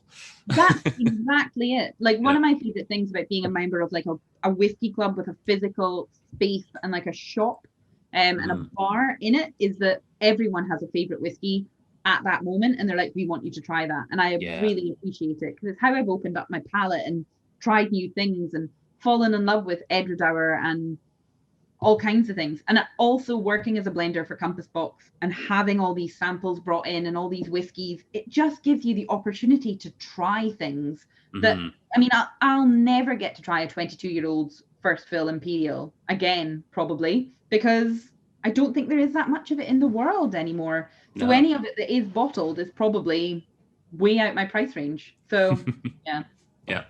We're talking remortgage of houses. So yeah. All right. So here is the official big red button moment. Okay. Because we didn't have to open a bottle for this tasting, we got one shipped to us. We have at least 6 available when they finally arrive, and we might be able to get 12. I'm not sure if the second order went through, but as of right this second, the Magic Cask is available at strathliquor.com. Big red button has been pushed. The regular price is $275.57. With the 10% discount, it is $248.01. So go wild, guys. Pause the video, go make your purchase, come back. All's good. We'll forgive you. You talked about trolling earlier. I feel like the amount of time I've just waffled in this video for you to get to the point where you're like, Magic Cask is available. I feel that has been trolling. Everyone has been waiting to find out what this new whiskey is. We've just been dangling it on a string for them. I know, they're like, woo! I know. Oh, geez. But thank you. If you've stayed till now, thank you. It's much appreciated. Oh, dear. I think lockdown has kind of made me realize how much I just love to chat to like people about anything. I'm just so excited to have another person to be like, let's talk about just anything that pops into our head. It's like cabin fever settling in. Oh, it really is. Like I was saying earlier, I can see the sunshine, but I'm not going to go into the sunshine. And I'm just like, oh God, I'll never leave this. You're Scottish. You're allergic to the sunshine, aren't you? I know. It's too terrifying out there. it still looks really nice. Beautiful. All right, so Magic Cask has been released, and now we've got 2 more whiskies left. But before we get into that, it's time to do one part of the festival experience, which also gets missed out on. So as we said, the festival is all about raising money for local charities and giving a platform to whiskey companies to display their wares and let people taste things. And we're doing those 2 things, but it's also especially for people in the whiskey industry, it is very much a getting to know each other bonding time as well. So with that in mind, Jill, couple of questions about who you are, I guess. So first of all, how did you get into the wonderful world of whiskey? I mean, I guess being Scottish, you probably just fell over into a pile of whiskey one day and became whiskey woman. I'm not sure what the origin story is there, but I'd love to hear it. That would be, oh God, I really wish I had a good origin story. I have the most pedestrian getting into whiskey story in the world, which was I did not like whiskey. I finished uni. Well, I went to university. I studied biochemistry. I did my master's in forensics, thinking I was going to be a geneticist. I was going to solve crime, and I was hooked on kind of medical dramas, but the pathology side of it from when I was probably too young for my dad to be letting me watch medical dramas about pathologists. I think it was 6 or 7 that I was like, I'm going to be a pathologist, not realizing you have to get really good grades and become a doctor, and get really good grades and become an Uber doctor to then study pathology. I think it's 14 years of study just to become a pathologist. You'd be about done now, I guess. Yeah, I could maybe have hit my target. I'm 35 now. If I graduated at 20, I finished uni. Yeah, well, I finished uni at 17. I would only just I've started uni at 17, sorry. I would only just be starting my professional career as a pathologist. And that's wild. I'm an adult now. I go to bed early. I can't be starting a new career. So when I finished school, I decided I wanted to do something more kind of still forensic police kind of idea, but something that required a lot less study, but was still science-based. So genetics, not CSI like the TV show, but kind of scene of crime stuff was fascinating to me. I loved all the kind of crime books and things like that. It was great. So studied, finished uni the same year that the Forensic Science Service in the UK was disbanded. So 4,000 people with loads of experience, all looking for a job in the same sector I did, ended up moving home, living with my mum and dad. And I always think that sounds like a proper sob story, but had that not happened, I wouldn't be working in whiskey today. So it's what's for you won't go past you. And I moved back in with my mum and dad. They live in Fochabers in Speyside. And I'd never even thought of whiskey as a career, as an option, because I didn't drink it. I didn't like it. I didn't know anything about it. I got a little job working, I got a job working in a little newly opened whiskey and real ale bar in the town I live in now, Elgin. And they were like, do you like ale? And I was like, no. And they're like, coffee? And it's I hate it, won't go near it. And they're like, how about whiskey? And it's I like cider and cocktails. And that was my drinking. So they were the things that I was used to, the things that I was interested in. And they're like, you have to pick one thing that we specialize in to like, or at least know about. So I picked whiskey, did loads of tastings, and I tasted my first Dalwhinnie 15 and realized how much I loved whiskey. The gentle spirit for a reason. It was light and soft. It had no burn. It was just perfect. Had that, became hooked, drank all the whiskey, fell in love. That was me. Ended up, a recruiter contacted me saying, do you want to come and work for 3 months doing cover for a laboratory up in Dufton? I didn't really realize that distilleries needed lab techs, but I was like, sure, I'll go do it. I've done this at uni. Didn't let them, after 3 months, I was like, you need to keep me. I will not leave. They very fortunately were like, we do need more people in our lab, kept me. I was there for 3 years. The Compass Box job came up. At the time, I was running the nosing department in Dufton for William Grant and Sons for their 3 distilleries there, which was a very small feed-in to the larger William Grant and Sons family. And yeah, just I wanted to know what happened to the spirit once it was in cask. Moved to Compass Box, started working with mature spirit, and here I am 5 years later nearly. So yeah, I love it. I love whiskey, and I love what I get to do. It's awesome. So yeah. Nice. So you came to Compass Box having previously worked with William Grant a little bit, and of course John was with Diageo. You're getting. You just need someone from Beam Suntory, and eventually you'll just get you take over. Everyone. I know, it'll be like the Power trilogy, the trifecta. But I mean, that's it. It's like all these big companies coming together to encourage small companies like us. I mean, we need these big companies to have these big distilleries that we can buy whiskey from to create these boutique whiskeys. So yeah, it's really nice.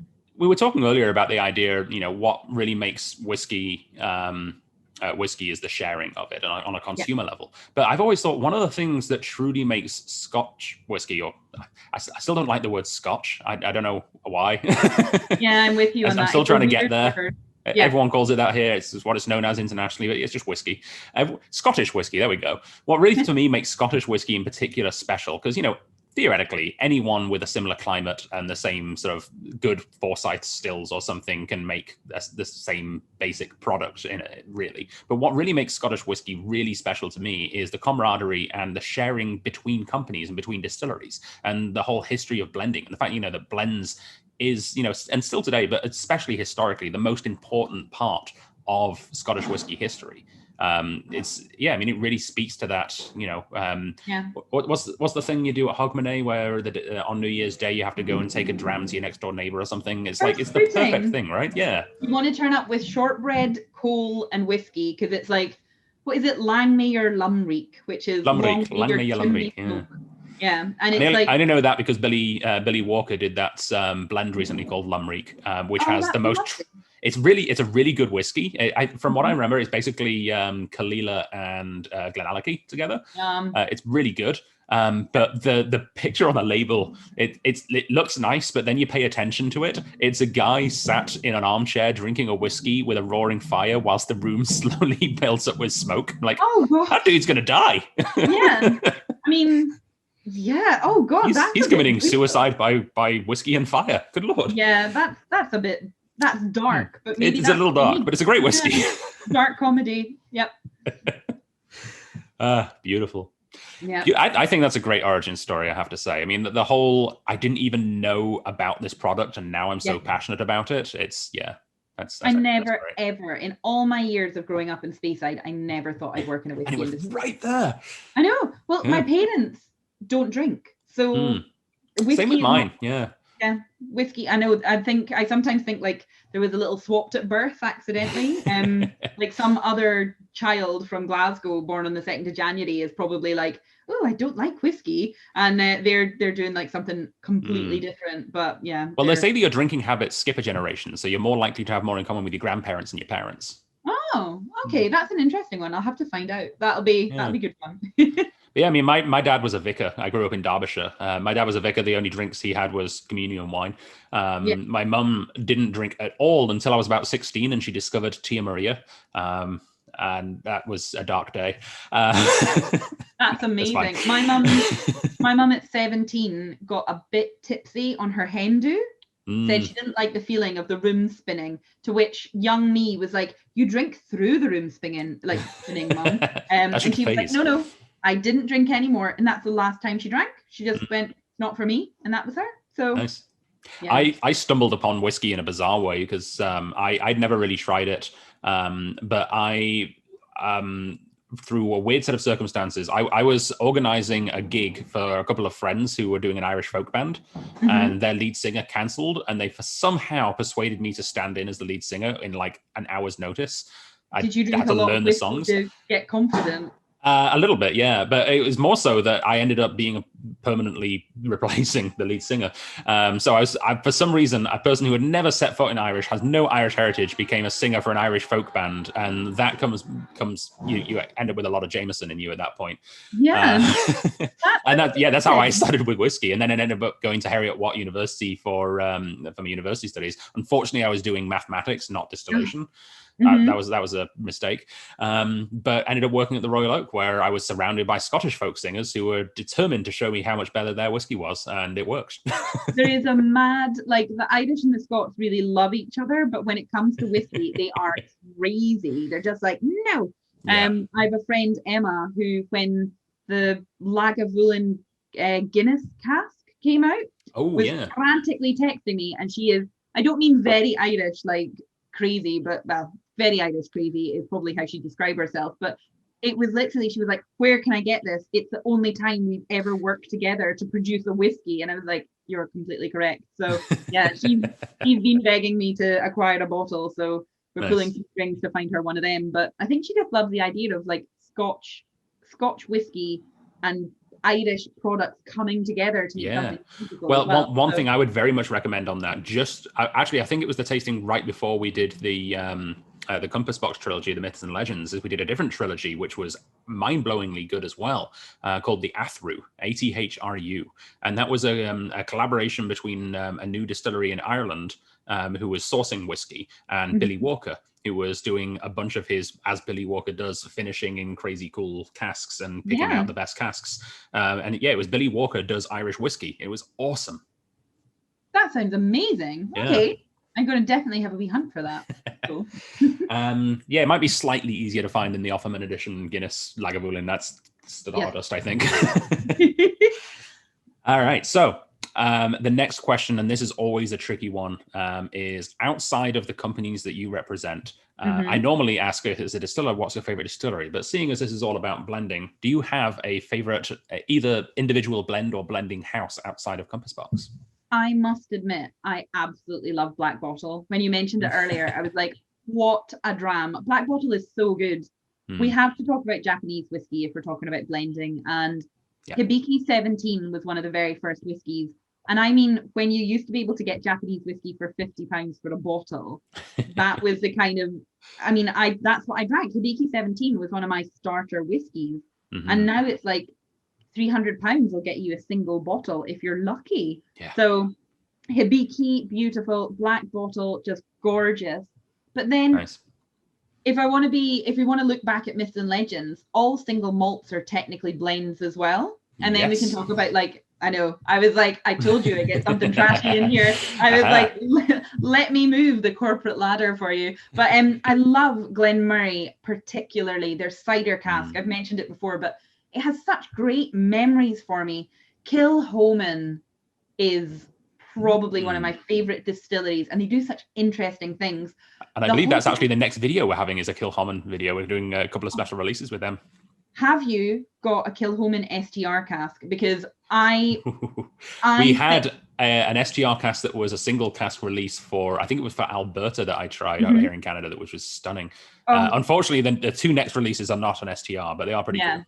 I feel like I need to write to George and be like, dear George, please make this again, because everyone I know who's tried it has been like, this is the best thing. And I finished it at a barbecue last year, not realizing it was a limited edition, and then it was gone. Once again, these are all the things. My tragic whiskey life is, where has it gone? Because I need more of it. But yeah, no, Kilchoman, Glenmurray, they are beautiful distilleries, both to blend. Well, we've never blended Kilchoman, but hopefully one day we will. But they're beautiful distilleries who make beautiful whiskies that are at times blends. So yeah. Awesome. Great answers. And on the Japanese, I have to say, like, I love the art of Japanese blending, and it's always funny to me. Like, I just wish that the ethos in Japan was more similar to Scotland, so you could have more diverse blends, because Japanese blends, for the most part, have almost always been distilleries owned by the same company, right? You get Suntory blends, or you get Nikka blends, or like sometimes you'll get something a little wacky. I think I had once a collaboration between Mars and I can't remember the other, Akashi, which was really cool. But yeah, I mean, I absolutely love the Taketsuru blend from Nikka as well. I think they do great stuff. I just think they're great. I mean, Nikka, their their coffee grain Yeah. is just, I mean, that's the thing. I could, once again, we need like 40 podcasts for me just to talk about all the things I like drinking. It's amazing. Like, Yeah. I always think I'm quite easy and I don't have a lot to talk about with whiskey. And then I get sat down and I'm like, I just go. So yeah. Yeah.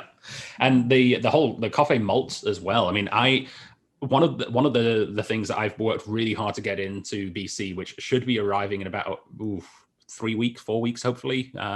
Maybe by the time this video actually airs, it's actually arrived. We're getting the provincial exclusive because I'm the guy that pushed for it to come here. Is we're finally getting the Loch Lomond coffee malt, which they call in-house the Ross Do, I think. I absolutely love that stuff. The SNWS did a single cask. Oh, it's so good. The SNWS did a single cask of it that they call thermonuclear banana. So good. Like, that's a great name. Yeah. I mean, that kind of stuff. Their casks are on the market. I think it's definitely something worth looking at experimenting with because, it's a super cool thing that they can do there. That's really awesome. Yeah. Their stills are confusing and wonderful all at once. They're the only place that can do a single malt grain whiskey. And I'm just like, so yeah. Or they can do a single blend. Oh, no. I can't deal with the pressure of that. I'm just like, no. It's hard enough trying to explain how you can have a grain whiskey that's made from 100% malted barley. I think if you can do a single blend, this will be. Yeah, I mean, I think they technically do it. I don't think they market it as that, but they do a Loch Lomond blended whiskey, which is a single blend. Terrifying. That's brilliant. All right, so this is the next whiskey I'm very excited to do because it's a bit of a prop comedy thing. This is something I promised James that I would do on YouTube. And there's a reason, not just that I've got a lot of other things to do today. There's a reason I'm using the wee Glencans because a wee Glencan with a Magnum, a Flaming Heart. That's beautiful. I'm really pleased with that. Look at that. I'm not quite sure how I'm going to pour that. I think the neck of the bottle is almost the same size as the thing, the opening of the glass. But this is something to behold. Yeah. I actually have a Magnum of Flaming Heart as well. So it's nice to see. You don't see them very often. They're such a wee novelty. Yeah. Well, giant novelty, I suppose, but they are fabulous. I love Flaming Heart, and it's such a nice. Everything about Flaming Heart is just great. So. Yeah. The ridiculous thing about this whiskey, which always confused me when I saw it in Alberta before we managed to get our hands on it here. I was there for a whiskey festival. I was like, I hope we get that. It's the same price as 2 bottles. Like, you didn't mark the price up for the novelty factor. It's just 2 bottles of whiskey in one. Yeah, I know. I like that though, because I mean, it is 2 bottles of whiskey, so just enjoy it. It gives me. I like when we do stuff like that because. I think you could probably, I can only think of vodka in Magnums really as something I see regularly. Like those 5-liter bottles, they're too big, but they're so expensive, like disproportionately so. So all you're doing here is buying 2 bottles. The only other thing that we've ever had that's like this in a sense, recent, and it's very much not like this, we recently got the floodgates opened a little bit with some things that were meant for the airports that they couldn't sell at the airports, so we managed to get some in the store. One of the things was a Jeroboam, so 6 bottles in one, 9-liter bottle of Jameson that came in a cradle. That was the same price as just buying 6 bottles of Jameson. That is what is going on? I've seen them for monkey shoulder and things like that. They're super cool, but holy moly, like I'm not meaning derogatory wise, but I think that's too much. Yeah, I think so too. I've always been tempted by getting one of those, the same thing, the 9-liter bottles of really big peat, I think they call it. Oh yeah. Yeah. I'm never going to drink it. Like how? That's amazing. All right, so I've had this before and I absolutely loved it, but I have never had it from a Magnum, as far as I know. In such a tiny glass. So this, hopefully I don't spill too much, but let's give it a try. And hopefully with a bigger bottle should come a bigger cork pop. We'll find out. Oh, that's an interesting one. I wonder if it'll be more resinous. Yeah, probably deeper, right? Well, here we go. That was satisfying. I got splash as well, which is always very exciting. Ooh, that was a good one. I like that. God, and it's really hard to do. I think you need to rest it on your thigh so that you can kind of tip the bottle. I'll bring my knee up a little. You could do it like that. I just meant if you put it on your leg and then use your hand to tip it. So I'm going to put the glass front and center and do a double-handed approach. I'm excited to watch this. Oh, I can't get it horizontal enough. There we go. Not a drop spilled. Yep, I think I managed to get away with that. I spilled more opening the bottle than I did actually pouring it. That was beautifully done. I'm very, very impressed. I could be a French waiter. You're a professional. It needs a punt though, so I can. I was going to say, thank God it doesn't have a punt. There'd be broken thumbs everywhere. Like everyone would just be like, boom, yeah.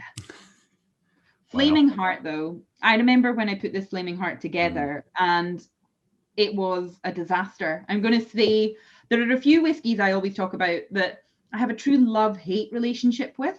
And I don't think I'd quite made it to hate with Flaming Heart, but real intense frustration was definitely there, because I think it took us 36 goes for us to get to the Flaming Heart you're drinking now. Oh, wow. And that sounds great. Like, oh, you got to try 35 different whiskies and different blends before you got there. But not all of the things that we tasted before we got to this one were good. And putting it together was a real challenge, because Flaming Heart, this is the 6th edition. There's a real style to it. It's all about smoke and oak. So we've got that beautiful Kalila from 1999, rich and creamy with that lovely, I'm trying to think of the way, I always call it like cooked lemon. So it's like lemony citrus oils and smoke. So that's beautiful. But it kept getting overwhelmed by like the Kleinleach and the Deanston, which are in there to kind of drive the unsmoked part of it. Then we've got our Highland malt blend again, the same as we were talking about in the single Marion cask like 15 hours ago when I started this podcast with you, because I've just kept going. But we've got that, and it's gorgeous and rich, and there's sherry elements that we've blended in with it, and everything just kind of overpowered everything else. And it took so long to tweak it to get it to where we are now, which I am so delighted with. That at one point I was like, I don't think this can be done. But of course it can be. It's just going for it. But it took longer than I thought it would, because I had a very clear vision of what I wanted. And then it didn't seem to hit the marks as fast as I wanted. So it was frustrating to create it. But once it was done, I was delighted because it's beautiful. You know what, though? I think it's better because of that, in a sense. Because one thing, and I'd never heard the story of how it was created before. It was really enlightening, and it kind of works with the impression I get of particularly this edition of Flaming Heart, but Flaming Heart in general as well, to be honest. It feels like it's got that iterative design. It feels carved. It feels like you started with a block of wood and you've been slowly taking the corners off, trying to figure out, which bits don't quite belong. And yeah, I mean, it sounds kind of pretty much like that in the actual creation process. I might start using your description of how it was made, as in carved from one thing, as opposed to the like randomly. It's kind of the difference between Michelangelo sculpting David out of that single block of marble, and he knew what it would look like. To me, kind of like it was more like smushing Play-Doh together. I'm thinking more like Mr. Potato Head, where you nice. all the parts, you just shove them and hope that it makes like a realistic face. But eventually we managed to get all the potato parts together that we created David. So yeah. And well, not that it is any way comparable to the Michelangelo genius of David. I don't think that is quite true, but I was like, it's a good example of. I don't know. It's just a different medium. Yes, very true. But... it's one of the things that's I can't remember what image it was. I was watching a YouTube video when I was up late night down the rabbit hole at one point, which was absolutely one of the most interesting things. It was a particularly interesting painting. It might have been even the Mona Lisa. It was something of that sort of caliber, where they had scanned it and could see each individual like microscopic layer of the paint to see how it evolved as it was being created. And yeah, you don't really notice how like a painting like that doesn't just happen. Like it's iterative. Like it's just, it doesn't look right, I'll paint over it, I'll do this little bit. There's so many layers into the creation of it. That's a really beautiful example. Yeah, you're very good. I'm very pleased with all your things today. I get a gold star. I know. I was like, clearly first ATM starts are working for you really, really well. But I'm just like, yeah, that's a really lovely way to describe it. It is an iterative process. You have to build up and up and up. The only one I can ever turn around, the whiskey I'm probably proudest of is No Name Number 2, because it's probably my favorite whiskey that I've blended to make one whiskey that I love. But I remember John being like, right, we made No Name, we need to create something new. And he was like, I want to kind of keep it in the same theme of peated, but different. And so we created No Name Number 2, and I made 2 versions.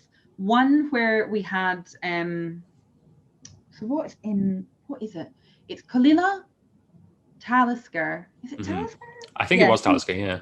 Yeah, but we made one with Talisker and one with maybe Ardbeg. I think it was with Talisker or Ardbeg, and we weren't sure, but I wanted to use the Talisker. We put it together, and we only made 2 versions, and John was like, that's not enough, you need to make 4 so that we've got a big comparison. And I was like, no, the second blend is the one we'll use. And he was like, make 4 and we'll go through it. And I made 4, and the second blend was the one we used. And I was just like, the intuition was on point. Yeah, it's very rare that happens, but I was just like, everything about it was perfect. And I don't really get a one and done that often, but I could have cried. 2 days of blending from the start to the finish, and we had our blend. Never happens. So That's happy. Amazing. Yeah. And yeah, the 2 new names. New names. That could be the third one, the new name. We need a new name. Let's call it New Name.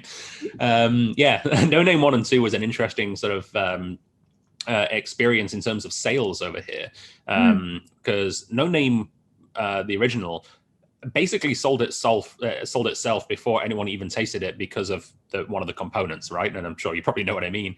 No Name 2. When you say Ardbeg, people go crazy for it. It's like, nuts. You just put that word on there and it's gone. No Name Number 2 was one of those things where I was like, oh, well, I was excited for No Name Number 1, but it's not got Ardbeg in it. And then like you actually put it in a tasting lineup and people taste it. It's like, oh, it's better than number 1 in many people's opinion. It's like, oh, well, okay then. It doesn't matter that it doesn't have Ardbeg in it. I think for me, I was always sad when people would be like, oh, I love No Name Number 1. And then No Name Number 2 was fine. And I was like, oh, they're not comparable. No. They are sisters, not twins. Yes. So they're both peated whiskies. They come from the same family of smoky whiskey, but they are so different. And what I loved about the first No Name was it was like, look how big and kind of like slap in the face with smoke and tar we can give you. And the second one was more, and I don't know a positive word for the word insidious, because I know it's got negative connotations, but the way that the smoke kind of slowly creeps up on you and it kind of like comes up onto your shoulder. I love there's that build and it like wraps around your throat and it just builds into smoke. And they're so different. So if you buy No Name Number 2 wanting No Name Number 1, you're not going to be happy. And I was always sad because they're like, oh, it's good, but I like that one and it's not the same. And I was like, oh, of course it's not the same. But no, that was our fault in a way for not kind of explaining how different they were going to be. So yeah. And to be honest, I mean, it's very much more tailored to my own personal taste. But I preferred number 2 for exactly that. I've always been a fan of. I equate peat to an electric guitar. As there's a time and a place for a screaming guitar solo, but sometimes I like it to be like used tastefully as part of an ensemble. Well, that is a really lovely way as well to put it. But it is, for me, I love that Kalila and those refill sherry butts. I love sherry, port, rum. I love smoky whiskey in an unusual finish. And it was just, I got drunk one night and was calling it the first kiss after midnight because I thought it kind of reminded me of when like you'd have been drinking like sweet kind of like alco pops and there's like smoky haze in the air and I thought it was beautiful. But yeah, it's a kind of nightclub romance of a whiskey as opposed to a running down a hot tar road kind of whiskey, which No Name was. So yeah. And I mean, and with Flaming Heart, it's one of those things that one of the reasons I'm drawn so much to the blended malt category. And actually, on that, what's your personal opinion on the name change? Because there's a whole lot of people that are hanging on to the whole vatted malt name. I actually prefer blended malt purely on a word basis, simply because vatted to me sounds very clinical. It sounds like things have been just thrown together. Blended sort of feels like it's got more intent behind it. Blended does have it's got a softer note to it. But I think that I think the way that the change happened, blended sounds cheaper. So it sounds like less craft. Single malt versus blended malt. My mum, bless her, Margaret Boyd, what a woman. But I am a whiskey blender for Compass Box. My job is to take single malts, put them together, single whiskies, put them together and create blended whiskies. My mum asked me if I could recommend to her a good single malt that she could give to a friend of the family for their 65th birthday.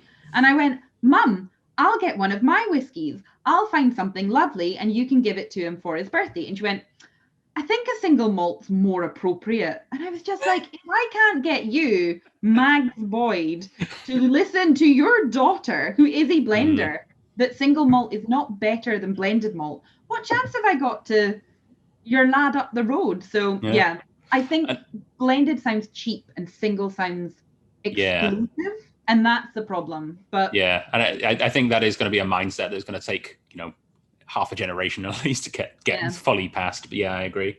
Yeah, and that's the funny thing, the single malt versus blended malt argument as well. I'm a big fan of both. Don't get me wrong. I love single cask whiskeys. I love exploring the uniqueness, much like you do when you're making blends. Like I'm sure you love going through, trying the single casks and seeing what makes them all individual. But I have a soft spot in my heart for blended malt, specifically because it's the one place where you can get so many different areas together, right? Like I always think of a single malt as being even an actual blended single malt, like an official bottling, rather than a single cask, only has so many hues it can work with. Like you're painting with only oranges and reds. With a single cask, you're painting literally black and white. When you got to a blended malt, you've got every color in the rainbow. Like there's no limit to what you can do. And I mean, as much as I love sherry notes, I love bourbon notes. I love sherry and bourbon together more than I love them individually. I love peat. I love unpeated. I love them together more than I love them individually. That's the analogy I always use as well. So I always say, if you're doing, and I always use Glenfiddich because it's the distillery I work for. And I always feel like I must sound like I'm picking on it, but I use Glenfiddich. And with Glenfiddich, if you've got a single cask Glenfiddich, you're painting with one shade of blue. If you move to Glenfiddich 12, 15, 18, 21, any of the range, you're using a lot of different cask types, but the spirit's the same. So you might have different shades of blue, but it's still a blue painting. When you begin to add in your Balvenis, which can be like red, and then you can create purple from those two colors, and you can bring in Bowmore and Ardbeg and Kalila, and you make this big multicolored picture that is not more beautiful, but has a different depth to it, to one single color. And that's, I remember the lady who told me that the first time I heard her explain blends like that, and I was like, thank you so much. That's the best way to put it. And I love that analogy. It's perfect. So yeah. It's the technical dream coat of whiskies. Yeah, that's it. I mean, why not make the most exceptional whiskey you can? And if that means using just one cask, or if that means using casks from all over the country, if they're all beautiful, what's the harm? Like, why not? Yeah. Absolutely. And the Flaming Heart is just a perfect example of what happens when you put it all together. Like there's American oak influence, there's sherry influence, there's peat, there's not peat, there's everything in here in just beautiful harmony. Like, and it feels like it could have gone wrong in so many ways, but it didn't. Yeah. I know. It's just it's glorious, and I love it. So yeah, I'm very, very lucky to get to be a part of making these whiskeys. And I feel like you've already answered this from the origin story of making this particular batch. But one of the questions I've had asked about Flaming Heart in the past is why don't they just make it a standard release? Always have a Flaming Heart. I'm like, that might be a bit too much work. Not only too much work, but we can't always find the styles of whiskey we want to produce it. So it always changes recipe. It's very much batch led, like our hedonism, like our story of the Spaniard. And I think it's nice that it's always a limited release, but you can almost always get it. It trickle feeds out, it trickle feeds back. So nice. Yeah. Good way of putting it.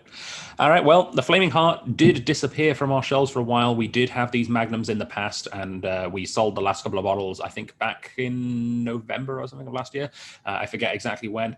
But luckily, James managed to find one case of 4 hidden in a warehouse in Alberta that we managed to get transferred over to us here in BC. We've opened a bottle and we've got 3 left. So if you would like one of the 3 remaining, possibly some of the last in Canada, there's certainly no more to come of this edition of Flaming Heart in a Magnum, or full stop. I don't think the standard size bottles are available either. This can be yours. $434.69 is the price regularly. With 10% off, that is $391.22, which if you divide that by 2 is less than $200 a bottle, which is absolutely glorious. I think, yeah, I love the fact that, I mean, it also looks super cool. It is a nightmare to find space if you've got shelves. Good luck finding a shelf big enough to hold it. But other than that, like, put it on your mantelpiece, display it. It's an art piece. So yeah. I actually did a display thing with this. I was trying to figure out like the best way to have it on a shelf without it rolling off on its side. And I discovered my fiance is really into Lego, and she has this limited edition Lego set that's the shuttle. That's I can't remember the name of the shuttle, but the shuttle. And it comes with this little stand to keep it on its side. It's exactly the right size to put Flaming Heart on its side. It's perfect. So you've got a little Lego stand for it. Yeah. That'd be a good collaboration, Compass Box and Lego. I must warn you, don't always keep your whiskies on the side because your cork will end up sogging. I know, but do you know how many people tell me, they're like, so my cork doesn't dry out, I keep my whiskey like wine. And I'm like, no. The cork is not designed to be kept like constant wet. I was like, if you can, take your bottle, turn it upside down for like 5 seconds, and then put it back straight up. Do that every 6 months. The number of people who've been really pleased with themselves, and I'm like, I don't know if your wet cork might leak, and then you might lose your whiskey. But yeah. I mean, I'd much rather take the risk of a dried cork that I have to fish out of a bottle than whiskey on the floor. Exactly. I'm with you 100%. I know. Yeah. Absolutely. And I'm still trying to find a place where I sell them, where people sell them. But one of my friends has this device which actually is like a needle that you push through the cork, and then it fills it with air and pops the cork out from underneath. Like, brilliant! Oh, it's designed specifically for broken corks. I only know about the people who draw the whiskey out through the cork, so they don't. The carbon things. Like, this is going to end up being some kind of lawsuit for some kind of whiskey that's sold that's not whiskey, or that someone's going to buy a really expensive bottle of like £1 million Macallan and then sneak a dram and then sell it. So yeah, I think there's all kinds of things just terrifying in the world of whiskey now. Absolutely. So, yeah. All right. Well, one misconception about whiskey, I would say, is that you should always be looking at the limited edition small releases, like the big flashy things. And I think it's a big travesty that a lot of people just overlook regular editions. And in the last tasting we did actually was a Bowmore tasting. And one of the things that really opened my eyes is how good the regular, just standard Bowmore 18 is. It's really, really good whiskey. And I think the same thing can be said with Compass Boxes. There's so much attention that's been put on the limited edition releases that I think some of the regular releases sometimes get forgotten about. And how damn good is the Peat Monster? Right? So Peat Monster is, and I say this with almost every whiskey I have in my glass, but I am not drinking tonight. I will say Peat Monster is my favorite of our permanent range of whiskies. And I'm saying that once again, because usually I get a Glasgow blend and I'm like, oh, I forget how good you are. And I love it. And I'm like, this is my favorite. Peat Monster, though, is always the whiskey I want. It's the whiskey I start the night with and the one I finish the night with. I love it. It's Kalila, which I adore. It's Lafroig, which I love. It's Highland malt blend in a tiny, tiny amount, 1%, but the rest of it, 64% Kalila, and 35% Highland malt, 35% Lafroig. So medicinal, band-aids, phenols. I know, Adam, growing up in the UK, you'll have been subjected to Germaline. Oh yeah. As a child, which is an antiseptic lotion. I love it. I love it. I love it.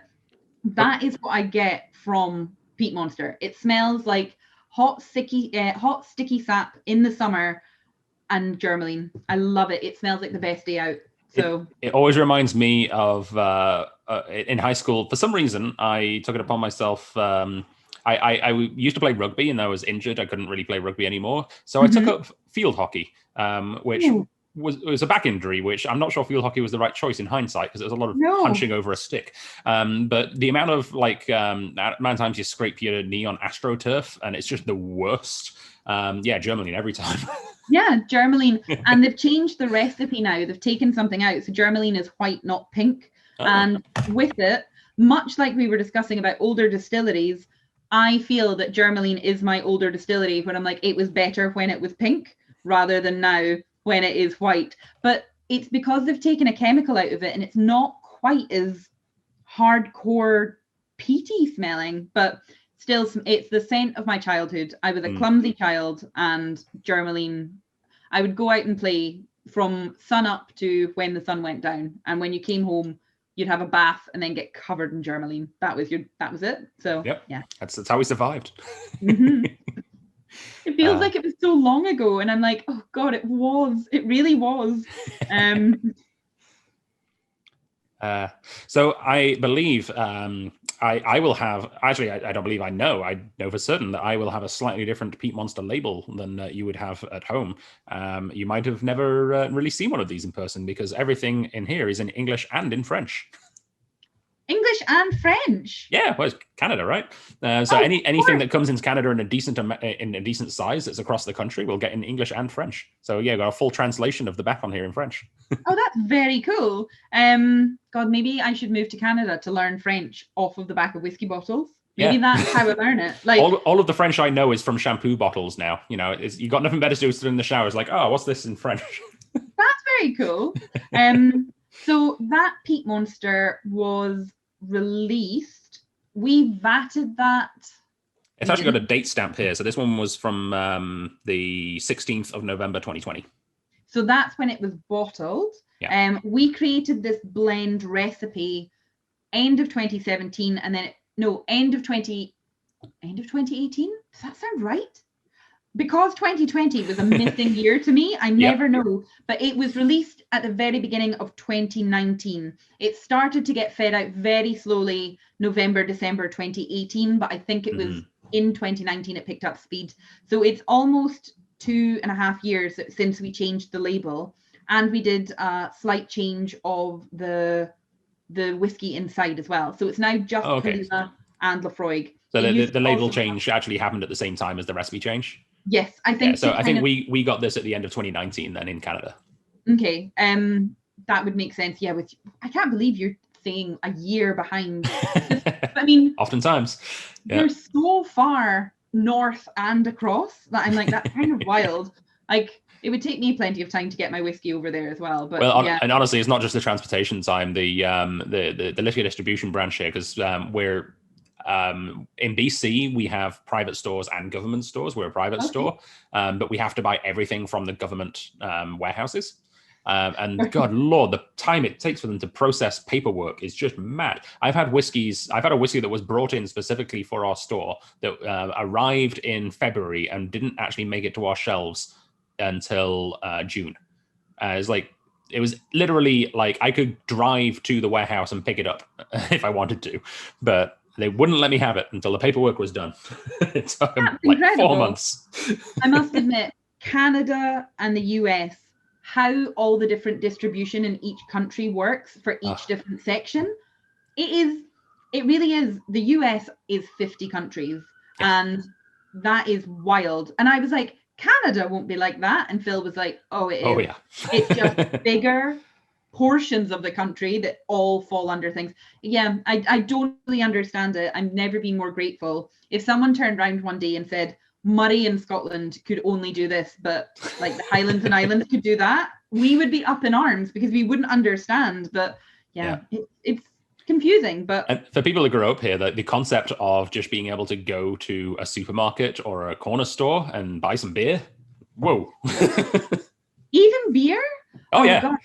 I love the thing of, do you know about the Russian vending machines? They said that nothing under 10% was really considered an alcohol.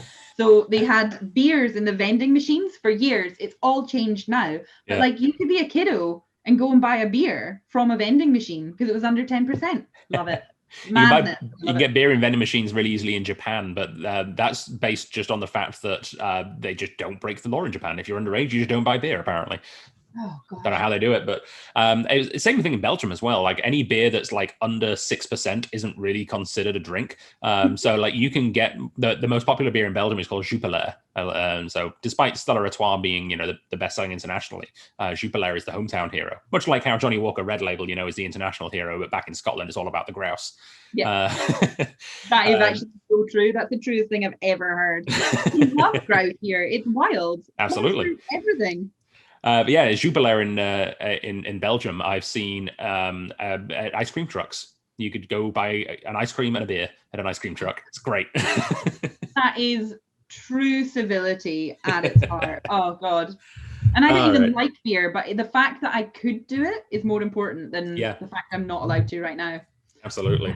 All right. Well, I'm going to try this edition of Peat Monster again because I have a bottle and it would be a shame not to open it. Oh, that was a good one. That was beautiful. So I talked earlier about my love of kind of like mixing, how I will never mix anything with an iron. I love mixing my whiskies with things. Peat Monster goes with, I personally think, almost everything, but it goes with lemon flavors so well. I love Peat Monster whiskey sours, but my friend Celine and I, one of our favorite things in the world to do, she's an incredible baker and I love to eat what she cooks. So she made lemon tarts and lemon meringue pie and we had them with Peat Monster and it was beautiful. So highly recommend. People think smoky whiskey is for after everything else when you don't want to taste things, but Peat Monster is light enough that you can combine it with other flavors. As a whiskey for desserts, it's unusual but perfect. It really, really is good. So. And I mean, that being said, if you look at the culinary world, there's no reason you couldn't have a smoked ingredient in as your starter. And one of the things I love to do with smoked whiskey is I like to make my own like chicken liver pate, and I love adding smoked whiskey into that. Yeah, Celine adds a little bit of Peat Monster into the pastry of her tarts. It's really, really good. But yeah, Peat Monster with lemon is just perfect. I love it. I love that flavor. I love that heat down the back of your throat. The richness. It just it's and actually lemon, like a lemon and like Serrano ham are the kind of a couple of the things that I get with Kalila in general as well. Yeah, it's there's something about like a lemon oil. It's the rind of the lemon as well, not quite the flesh. It's much more subtle, but yeah, it's gorgeous.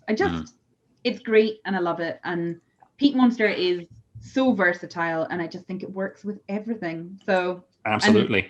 And I think one of the things that draws me to selling Peat Monster in the store especially is exactly when you were talking about your mum there with the whole single malt thing is, yes, I understand that there's always going to be a draw of come in and the amount of customers that expect to come into the Strath and buy a single malt around the $100 mark, and I turn them around and get them to buy a blended malt at around the $100 mark. Usually, if they're looking for something peated, depending on the kind of style they're after, they either end up with a Peat Monster or a Big Peat, to be honest. And yeah, it happens all the time because honestly, the value for money in blended malt, I don't know where the money, where it's lost or how it happens, but the value for money, like your $100 blended malt tastes on par generally with a $160 single malt. Yeah. And I think it's the perception. Well, one of my favorite things is I bought a bottle of 36-year-old single grain last year for a birthday gift. Now, I cannot afford to give that kind of gift to people if that was a single malt, because that's $1,000. You're talking real cash. Whereas not that the bottle of single grain that I bought was not real cash, but I can say 3 months before my friend's birthday, this is a big birthday, I want to get them a great present, save up for 2 months and spend 100, 150 quid a few of us will chip in, we'll get that.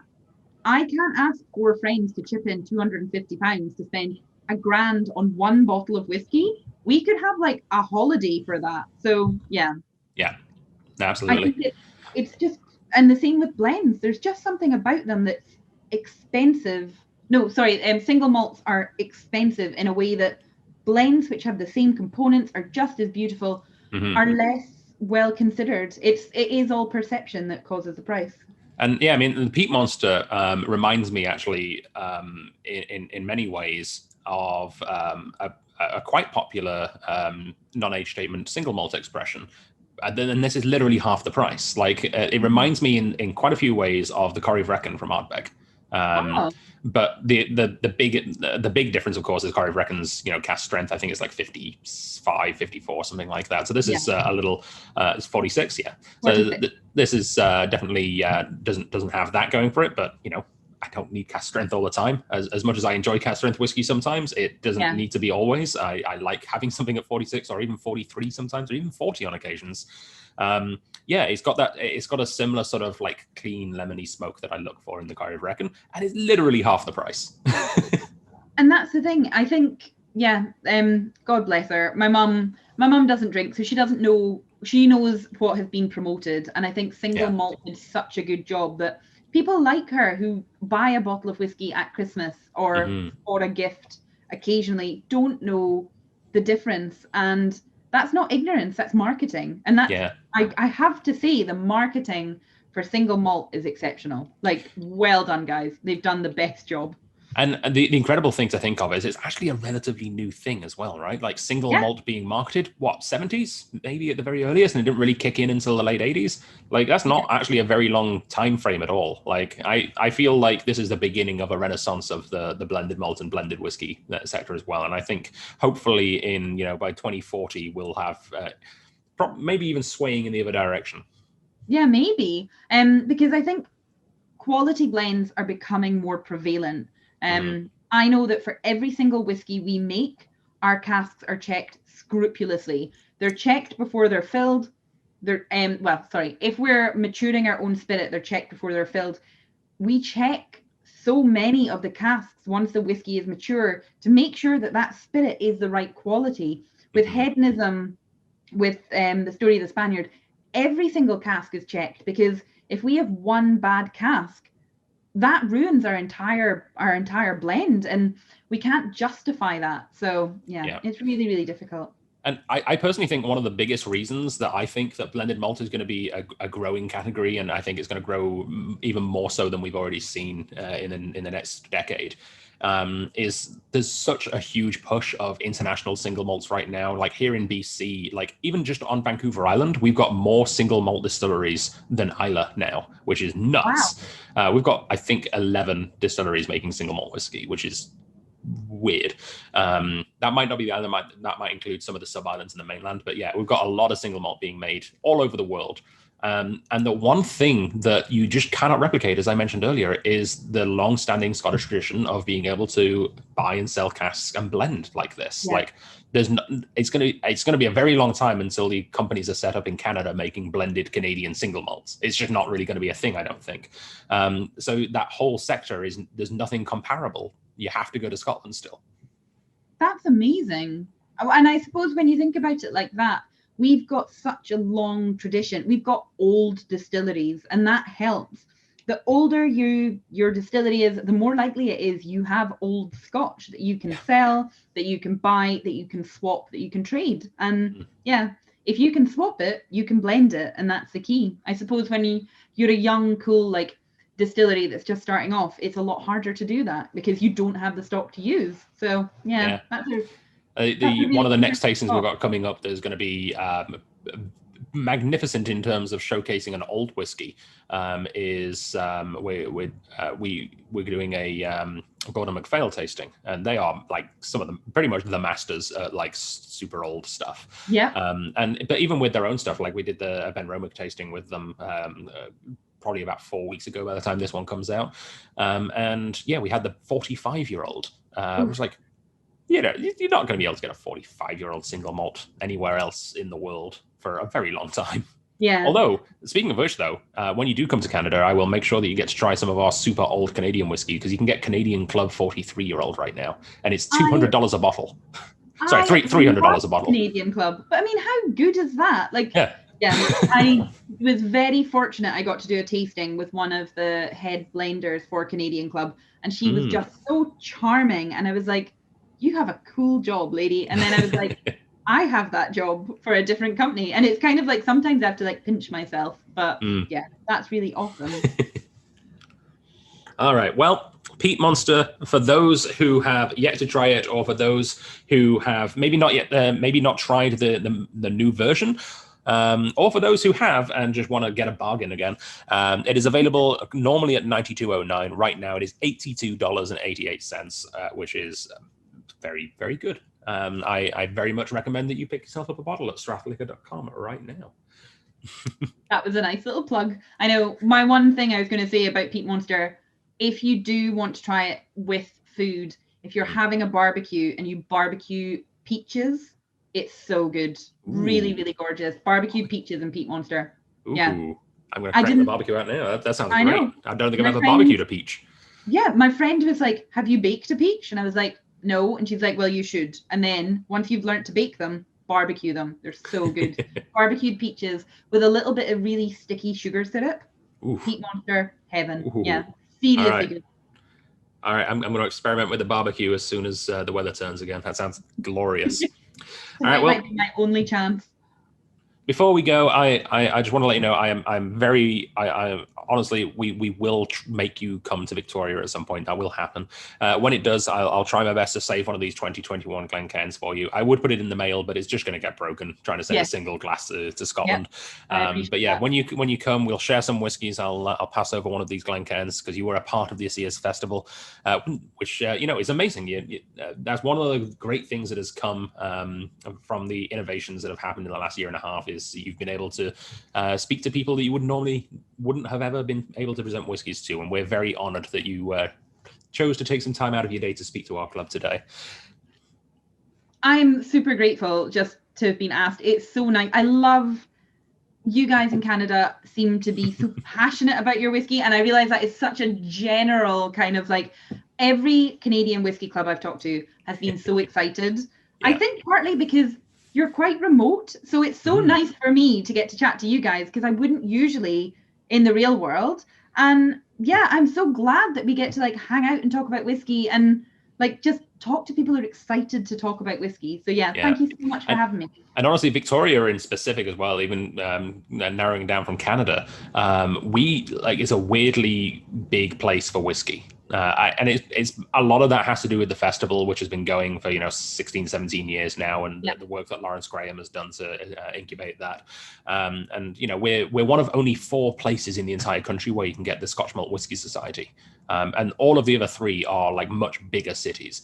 We have so many whiskey clubs and so many amazing whiskey things happening here in the town. And to put it into a British perspective, Victoria is approximately the same population and size as Leicester.